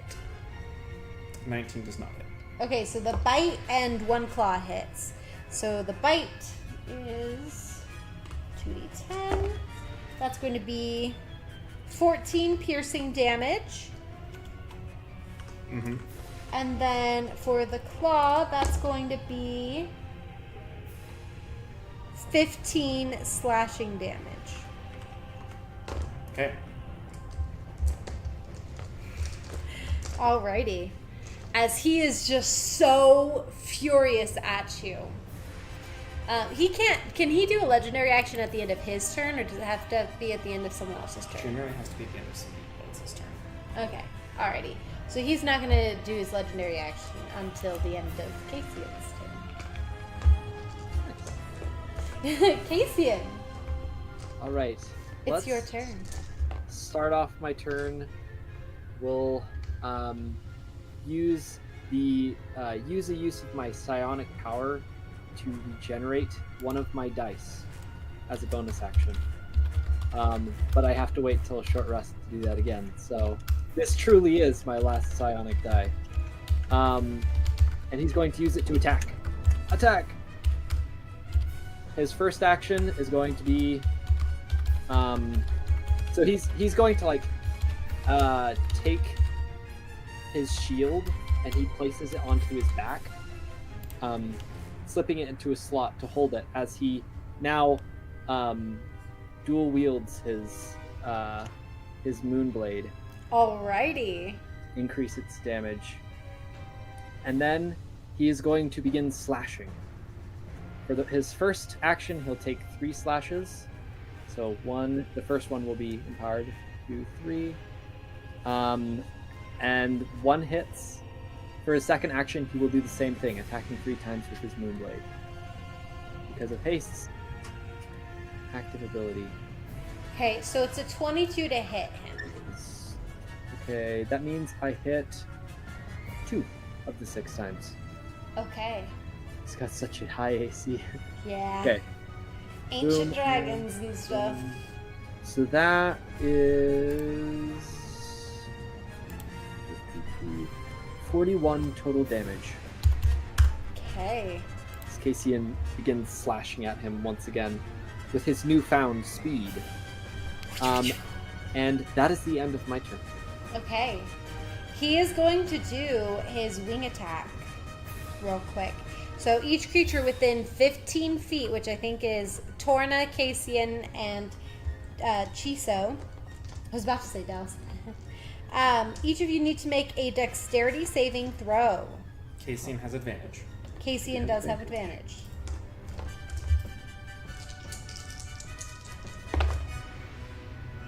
$15. 15 does not save. You have to be a 25. I forget. Okay. Ancient dragons. Yeah. Torna also fails. Okay, everybody So fails? does Chiso. Yep. Okay. Nice. So you're going to take 13 bludgeoning damage, and you are all knocked prone Oh, good. I'm glad. as he beats his wings and sends the shockwave out, and you guys all collapse prone. Okay, and I need to roll a Constitution saving throw to see if I can maintain Yes. haste. Needs to be 10 or higher. 10 or higher. Okay. I rolled an 11. There you so go. We're good. Let's go. Haste is still there. The dragon then can fly up to half his flying speed.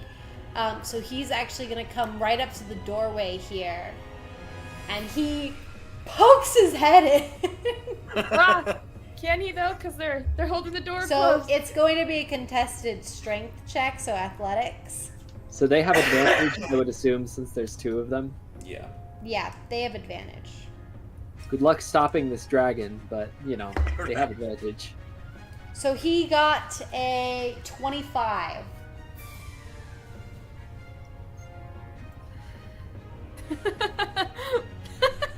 There's no way they're gonna win, but okay.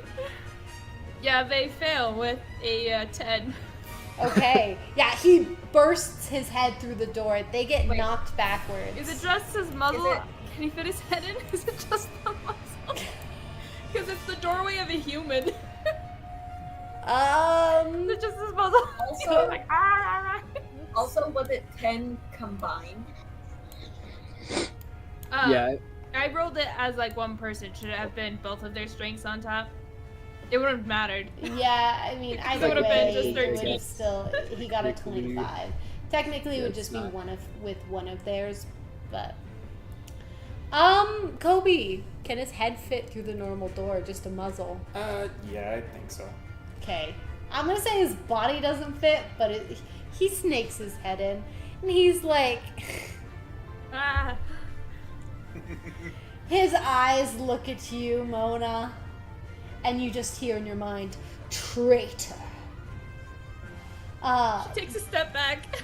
When he like bursts his head through, he would have seen that she was already covering her ears. Oh. And then when his head comes through, her eyes just widen and she's trembling. She goes a shade paler than she already is and just takes a step back. Okay. And as this happens, all of the tokens converge in the center. And there's this moment of this fear where you're staring in the eyes of Farouk. And then suddenly you both turn as a blinding light flashes in the center of this temple.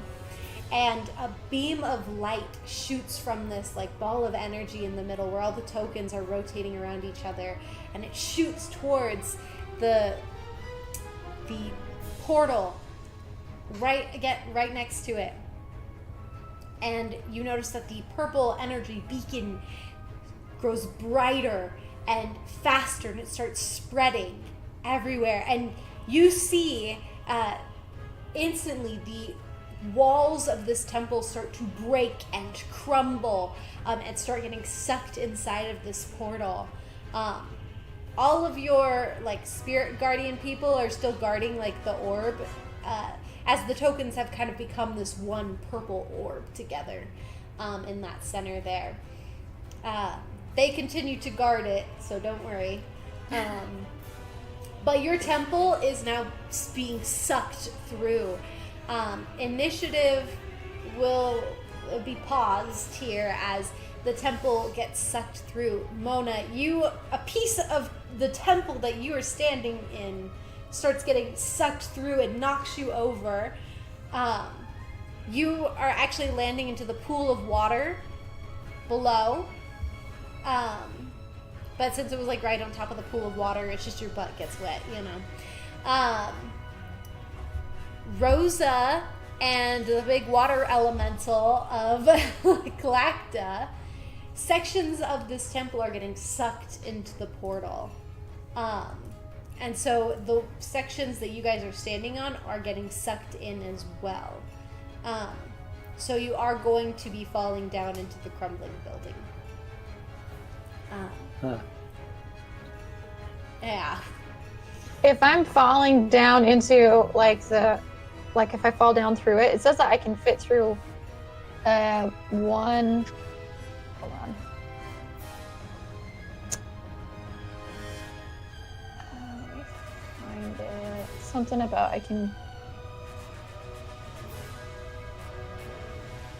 can move through a space as narrow as 1 inch wide without squeezing. So if that happens, can I just drop down into the water below without taking damage? Absolutely. Okay. So you drop down and you fill into that basin below as the floor is being like chucked into there. Rosa, you are going to fall and take 5 points of fall damage. I actually do have a plan, but it does require an action. What were you wanting to cast, like Featherfall or something? More. What was it? Hypnotic pattern. Yes. Were you going to attack like Farouk with it? Yeah. Okay. Well, he's actually actively getting sucked into the portal right now. Okay. So you could, because this is kind of all happening at once with everyone getting, or as all of this. So I'm just gonna say this temple gets sucked in. You do fall and take the fall damage into the water below, but you're not like damaged super like hard at all. And Farouk is being dragged by this insane wind into the portal, and he's clawing at the ground. And you said you wanted to cast Hypnotic Pattern? Yeah. Okay, was anyone wanting to do like a thing?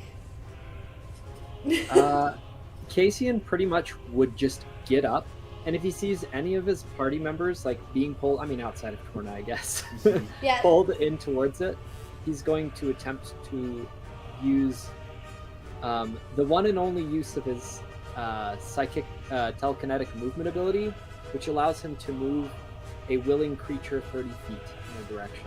So if they're like being pulled in, he's gonna pull them back out if he can. Yeah, you see that Chiso and Torna are also being pulled in. As This was expected, however. this was expected, the winds are kind of flaring around you. You guys actually see it's this crazy like tornado almost of giant great creatures that are just being like sucked into this portal. You see in the skies other kind of like cyclones of creatures being picked up and brought to the other portals, kind of a thing. But most of them are coming to this one, to where you guys are at. As you guys are watching this for a moment, Farouk is still clawing into the ground. All the rest of the dragons get tossed into the portal. How's Torna doing? Torna is... What is Torna doing? He's trying not to go. He's probably got his axe sunk into the ground, and he's like holding on to it desperately. Yeah. Okay, we're gonna come back to that. Chiso, what are you doing? Are you... Okay, so he has a spell. So if any party members are getting sucked in, right? His friend Tlachtga just came through the roof. It's kind of pretty close to the portal. The temple's gone now. Correct. Mm-hmm. And so she's the closest one to the portal. And because he's worried that she's going to get sucked in, he's actually going to cast banishment on her. Okay. So she doesn't get sucked into that portal. Don't do it. And if I have to hold concentration, so haste will disappear. So Caecian, you are now lethargic. I just like Caecian, he gets up, he's like getting ready to use the psionic stuff, and then he's like, oh, and just like falls over. Oh shoot, that kind of does for things. But anyways, she has to make a charisma saving throw, and then if the spell ends before the minute, she will come right back. Okay. All right, Tlachtga, make a charisma saving throw. Try and stop it. If you can.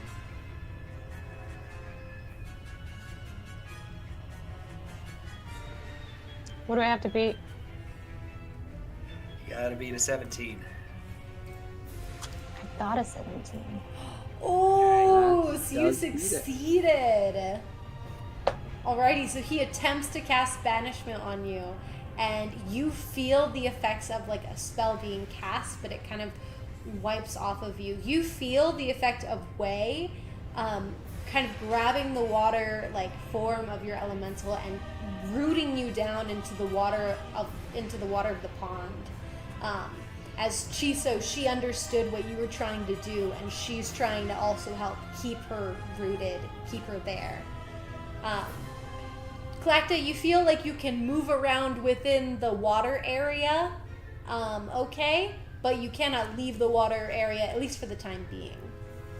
Okay, so I want to move over to Chiso, Okay. and then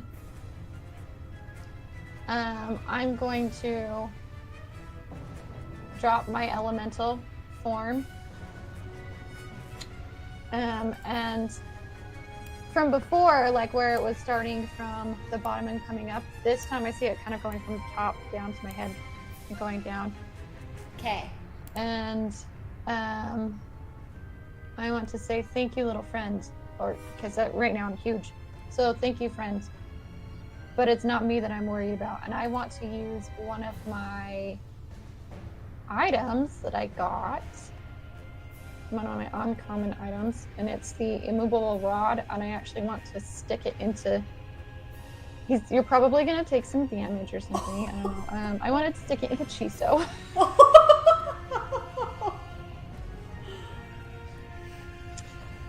Oh my gosh.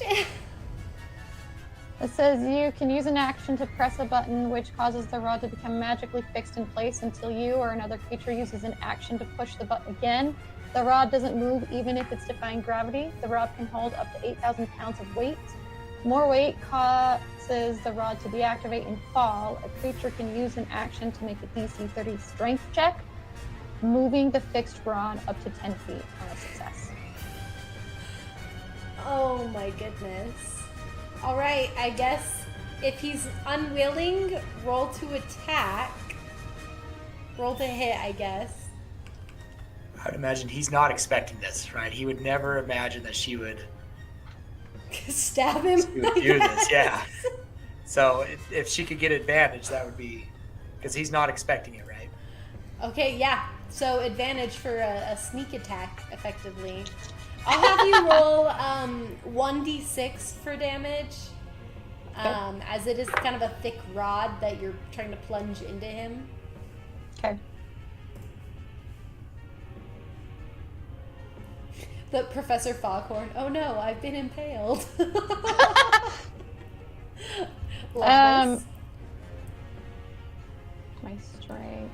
One important thing that I feel is that I think is overlooked often about the immovable rod. There is only one creature on the board right now that can move it with that strength check, Farouk? and that is Farouk with the nat 20. Yeah, Yeah, that's true. That is correct. I was gonna go over and just use it on him. That was my initial thing. Oh, Yeah. dang. So. But now you're like, I got. nah, he's gotta Nah. go. I've got a 19 for that. My AC is 19. So it hits. Okay. So you smack it into him, and you press the button, I'm assuming, to hold it in place. Chiso, you're kind of feeling rooted but pulled, and it's actually very painful and very intense. Yeah, he lets out a scream. Yeah, understandable. Torna, the wind is whipping at you as you're continuously getting pulled. You guys see an aboleth being sucked into the portal. As it's just like this like big moan of like these creatures are just demons, tons of demons. Dragons are being sucked into the portal. You see Farouk, his claws loosen, his grip loosens, and he goes flying back into the portal. So did the hypnotic pattern do nothing to him then? Oh, the hypnotic pattern. So you were casting that. Must make a He wisdom is going save. to make a wisdom save on that. He fails. He becomes incapacitated, so he probably lets go. Yeah, he lets go because he's incapacitated by hypnotic charm, and then goes. As Let's go he's 20. going, but as he goes, like as he's going into the portal, she just says, "Look around. Your reign is over." And you just hear this cry of no as he gets sucked into the portal. And you don't know where he went. And The other dragon. the other dragon, Torna, you are desperately holding on. Yeah. Can I'm gonna describe a little bit? Yeah, can I say one thing before that happens? Please. A Tarask and gets sucked into the portal. Whee! Alright, now continue. You can see Torna as he's like rapidly shifting between forms, trying to polymorph himself into something not a dragon, but the force of this of the portal is like stripping away his spells, trying to refusing to be deceived, essentially.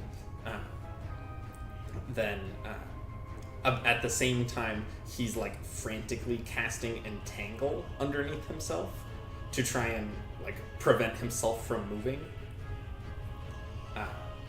Yeah, Torna's trying. He's doing his bestest He's here. trying not to leave. He doesn't want to on. leave, you guys. His horde. Another thing that I have in this staff is web. Would Okay. Hit him with web. that help him? Yeah, you cast web on him as well, and you feel like all these effects are like working to slow his pull into the portal, but I do need to roll to see if it goes wild. Oh boy. oh yeah. Please. watch Please. this be the one. Turn Torna Alright. into a pot plant. Roll, please. You couldn't actually, he's immune to it. Oh, 18. Okay, no wild 18. magic. Darn, okay. But web, so you cast web on him as all of these different effects are taking place. In this moment, Torna, you see almost like an illusory image of the Harbinger of Knowledge of Rune appear before you. And you hear kind of her voice, the melodic voice of her just echoing in your mind as she says, "What's your choice, Tornon Condralor? To be cast from this world, or to remain with me, never to your name forgotten to history, your deeds never to be remembered?"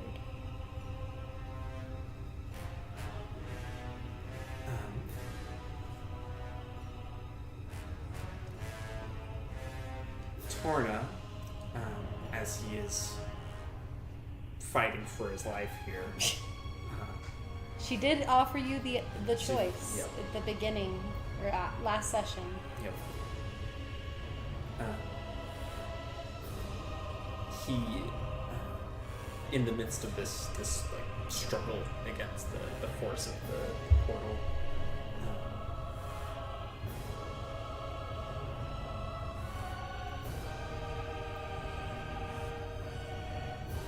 he asks, "Will they remember me?" Like, definitely referring to his allies here. Mm-hmm.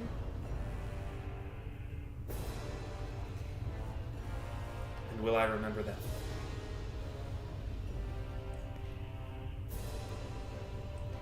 For your service and what you have done, I shall allow you to remember them, and they shall remember you. But if any shall utter your name, they must be destroyed in order to keep the balance of this world from being disrupted once more by this event. Your name must be lost to time.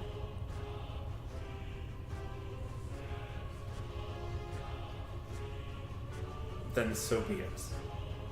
The rights that it carried have already been taken through that whirlwind. As you wish. And with that, Torna, you feel the pull on you, bringing you into the portal, cease. And you feel this loss in you.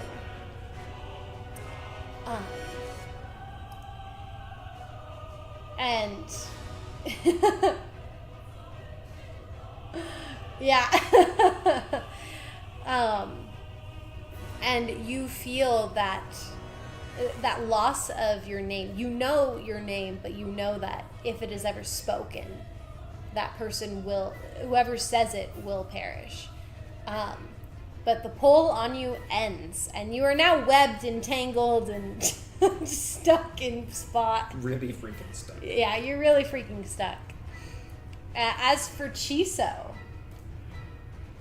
you had already had your conversation with the Harbinger of Knowledge, but again, she appears to you behind Tlachtga, as Tlachtga has stabbed this into you to try and prevent you from leaving. You see over her shoulder, or well, she's a pixie, so you see right behind her this illusory image of Rune, the Harbinger of Knowledge, as she says, "Your decision, is it final?" And as he's like gritting his teeth in pain, it's like he's kind of getting torn apart physically because he's getting pulled into the portal. He's gonna, shakily nod his head. Okay. My decision is final. And then he'll grab Tlachtga's hand and he'll look at her with like little salt crystals coming down his face. And he's like, please. This is tearing me apart more than anything. But you have to let me go. You're only going to end up with half of me if you keep this rod in me.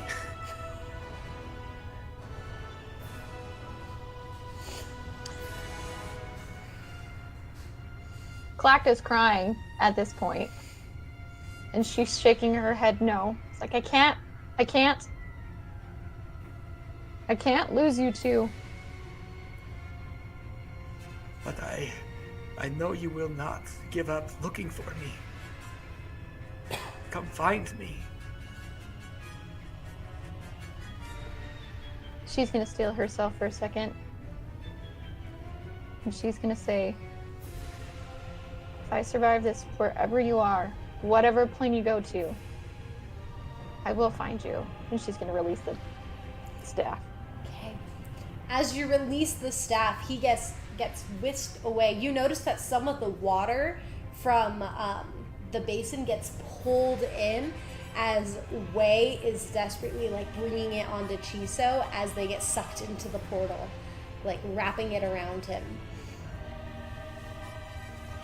And so as he grabbed her hand before he left, he will hand her his holy symbol.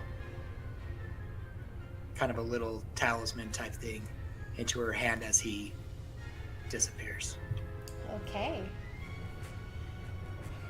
And as this happens, as Chiso seems to be the final one getting sucked in, you see the portal, as it spins with this magical energy, it disrupts and breaks, and the entire portal crumbles down, and it is gone permanently.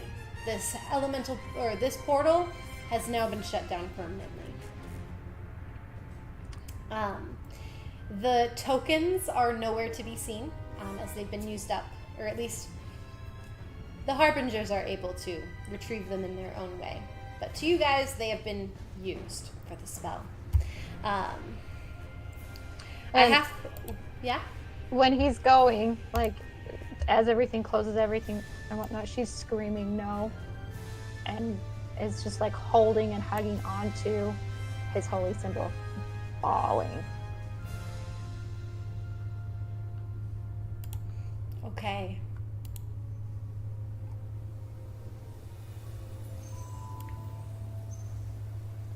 Okay. And as that happens. You all come to notice. Mona, I'm gonna say at this point, all of your guys, or I guess, do they all stay? They only stick around for an hour. Okay, so they're still chilling. I mean, they could have been dispelled by the portal too. Yeah, the portal dispels them. Okay. Oh, Farouk's gone. Let me delete him.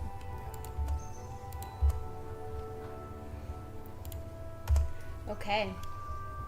And Chiso, I'm gonna put you over on top of the portal. Cause you're gone. Shoop, shoop. As you guys have noticed that Torna has left. Oh, I perish.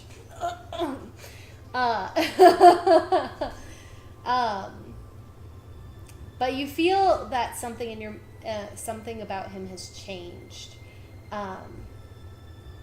It doesn't feel, at least when you think about him and like talking about him, it feels wrong. If that makes sense.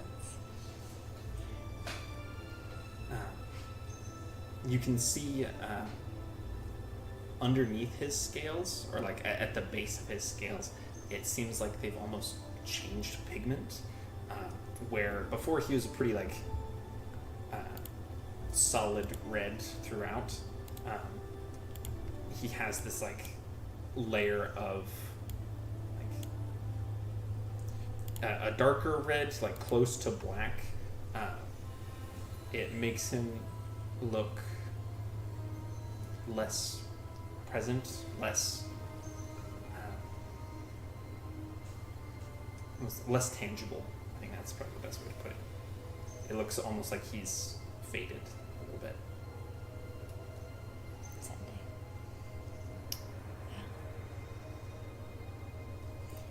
The wind has died down, and there's no longer even a soft breeze. In this moment, the world feels less empty. But there is that hope to rebuild, that this world is now yours. Not in a sense of you can rule over as the next king and queen, right? No, that would ruin all that you had achieved today. Hey, speak for yourself. Okay, Caecian. But this world is no longer controlled by these powerful creatures and beings. You have the opportunity to build up new societies, to be able to let humanoids do as they will, to have new societies. Rosa is Torna's also there. Rosa? Rosa's gonna go up to Tlachtga, because like she sees she's visibly upset, and just like kneel beside her and just hold her into a side hug. I'll take it. And as the only, well, not the only other, but really the one that she considers the most Fae in the group besides herself, she's going to say to Rosa that he was Fae enough. I would agree. He showed tremendous I'm going to courage. I'm going to find him. If you ever Will you help me? Yes. I will be there to help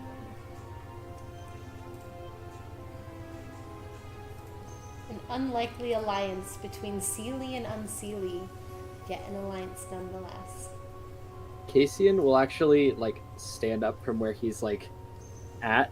He's still a little bit like tired, and he's pretty much exhausted all of the energy he has. But he sort of walks over, and as he does, he says, I don't plan on letting him disappear forever either. I too will assist in this journey. and I can offer some assistance with my people. It is important that he's returned where he belongs. I feel it was unjust that he was taken there.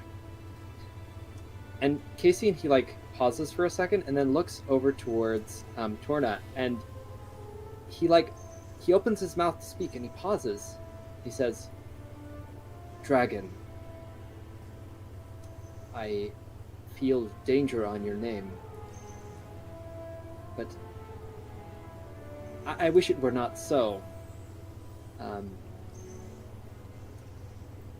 I am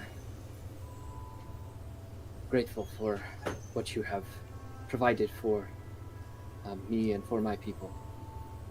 I am indebted to you." And he just kind of sheathes his blade and sets it to his side as he says, "The trinket my people have is, if we still have it, a dragon egg. I found an irony that you were the one who asked about it. I'm curious to find out if it's still here. But I would have named it after you, if I could speak your name." And he leaves and awaits your response. I said it before, didn't I? That this is the only way that things should have ended. But I don't know that I ever explained why. It's because, well, this is the only way that it could be a beginning. My story is over, and perhaps I am not the only dragon left. But for now,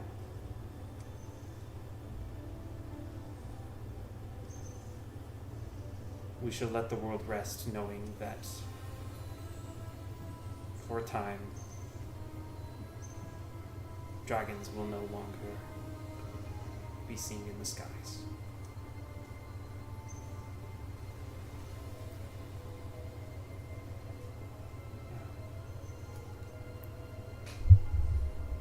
Caecian nods. A peaceful time. Good. Perhaps.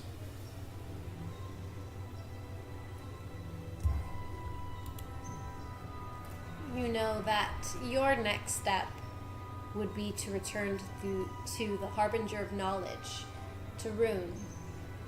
She is offered a place to stay.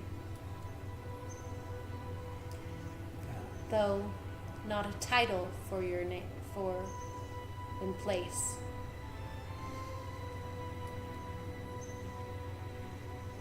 I don't suppose that I will see you all again, but I wish you the best of fortunes on your journey. And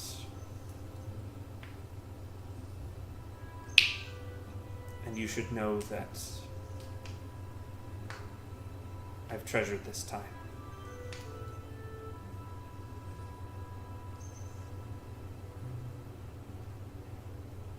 Dragons were destined to rule over the lesser beings, and you have taught me,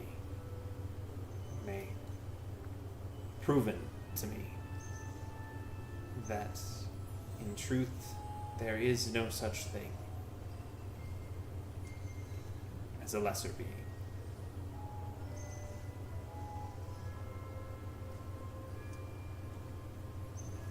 Farewell.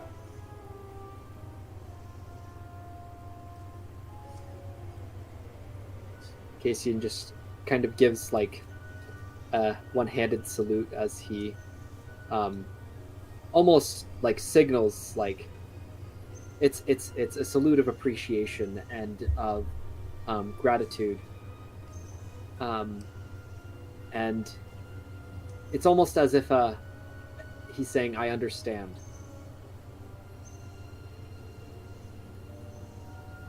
High or low? Who? You. Me. Hi. Hold on, I can't see what that is.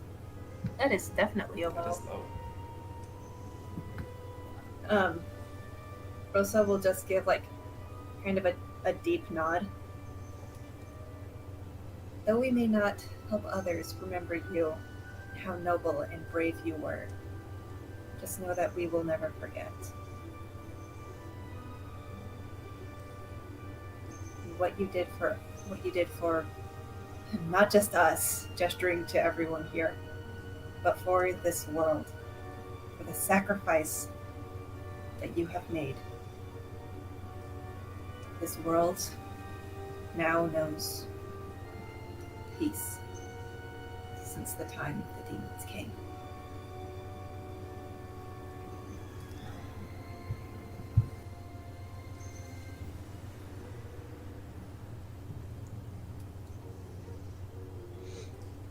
Then, with this piece,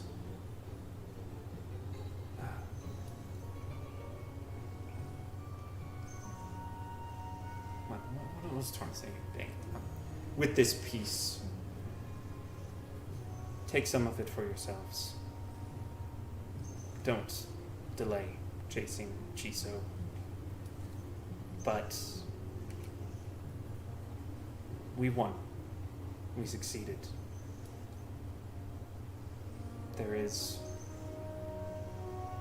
peace in a job well done.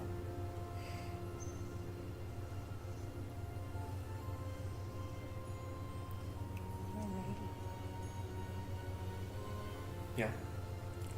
Any final words or final thoughts as before I do the end sequence? Rosa's gonna turn to Mona. So what about you? What are you gonna do?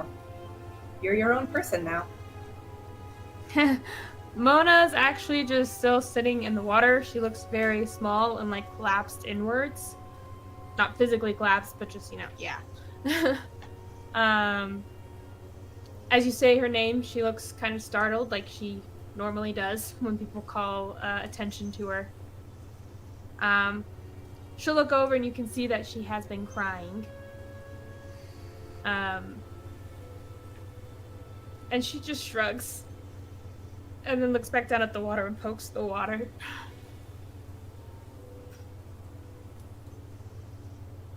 Caecian calls out to her. He like walks over, just like a slight limp on his left side, and he says, "The offer still stands. You and your family can come with me, and you can join our people. You have more than earned it. You are free from your captors now. But you are lost. Your captors are all you knew. So, it is your decision. But, once again, it is open. A land of peace. A land lacking in prejudice. What will you do?" Thank you, for the offer, but I can't take my family there. They have lives.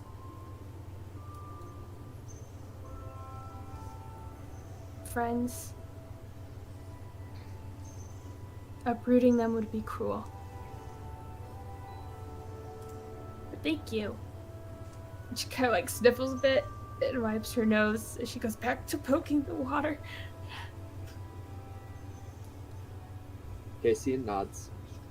He says, "Okay. Well, I must return. I have news to deliver to my family. It'll be best if I give it in person."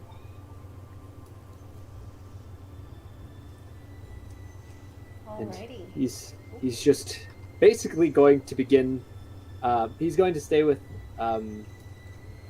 Rose and Rosa and Tlachtga. Tlachtga. Yeah, for at least the time being, as I imagine they're probably all headed the same direction. Yeah. Generally, I guess. Generally. Well, you're going westward.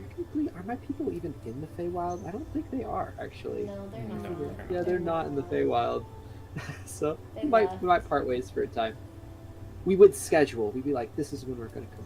Yeah, schedule time. And if there's nothing else, it is a bittersweet parting between you all, as you remember your fallen comrade Chiso, with two of you on a quest to go bring him back, return him from whatever plane he fell into, and Caecian, you returning westward to find your people.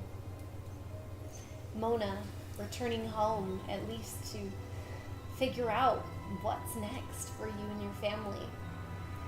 And Torna heading to the Harbinger of Knowledge. I have a line. Come out Oh, of you this have a run. line? I have a line. Okay. As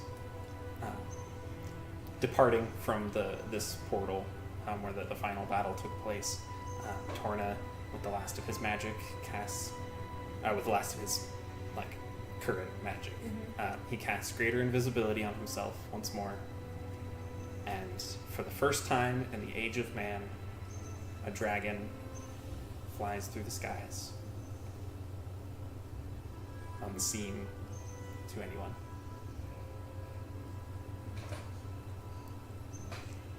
And with that, we shall end tonight's session, concluding the story of the scattering, of what happened during this time, and the heroes that rose, and the tales that were not told. And we thank you guys so much for watching and joining us. Please hit that subscribe icon and that Ring the bell. icon. Ring the bell. Smash that like button. And if you guys had so much fun playing with us and with David and Becky, please check out Tomes of the Chaos Bard, and check out their socials. They're on Instagram, Facebook, I think X, right? X. Yeah. X. Formerly known as Twitter. Formerly Officially known as titled Twitter. canonically. We, Rosemary PG Studios, are on YouTube, Facebook, Instagram, and TikTok. So please go check us out. Follow both Tomes of the Chaos Bard and Rosemary PG Studios. And if you liked this adventure, then continue with us on the Harbingers D&D campaign, which will be returning next week at Friday, 6:30 p.m. Mountain Daylight Time. And we are so excited. We love you all. Thank you so much for your amazing comments.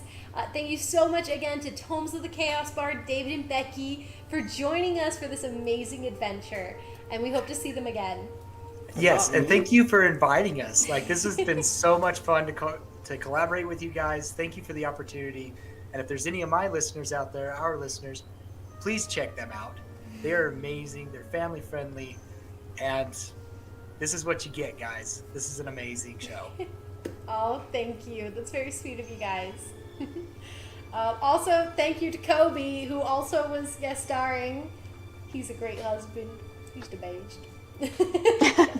Spoiler alert, plug your ears, mute your stream if you don't want to hear.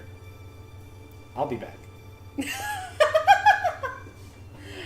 Okay, you're good. Yay! Be back as... Alrighty. And with that little spoiler alert, yeah, we're going to end tonight's session. And we love you all so much. Thank you so much for sticking through. I know we went a little over, so sorry about that. But we love you guys, and we hope to see you next week. Bye, y'all.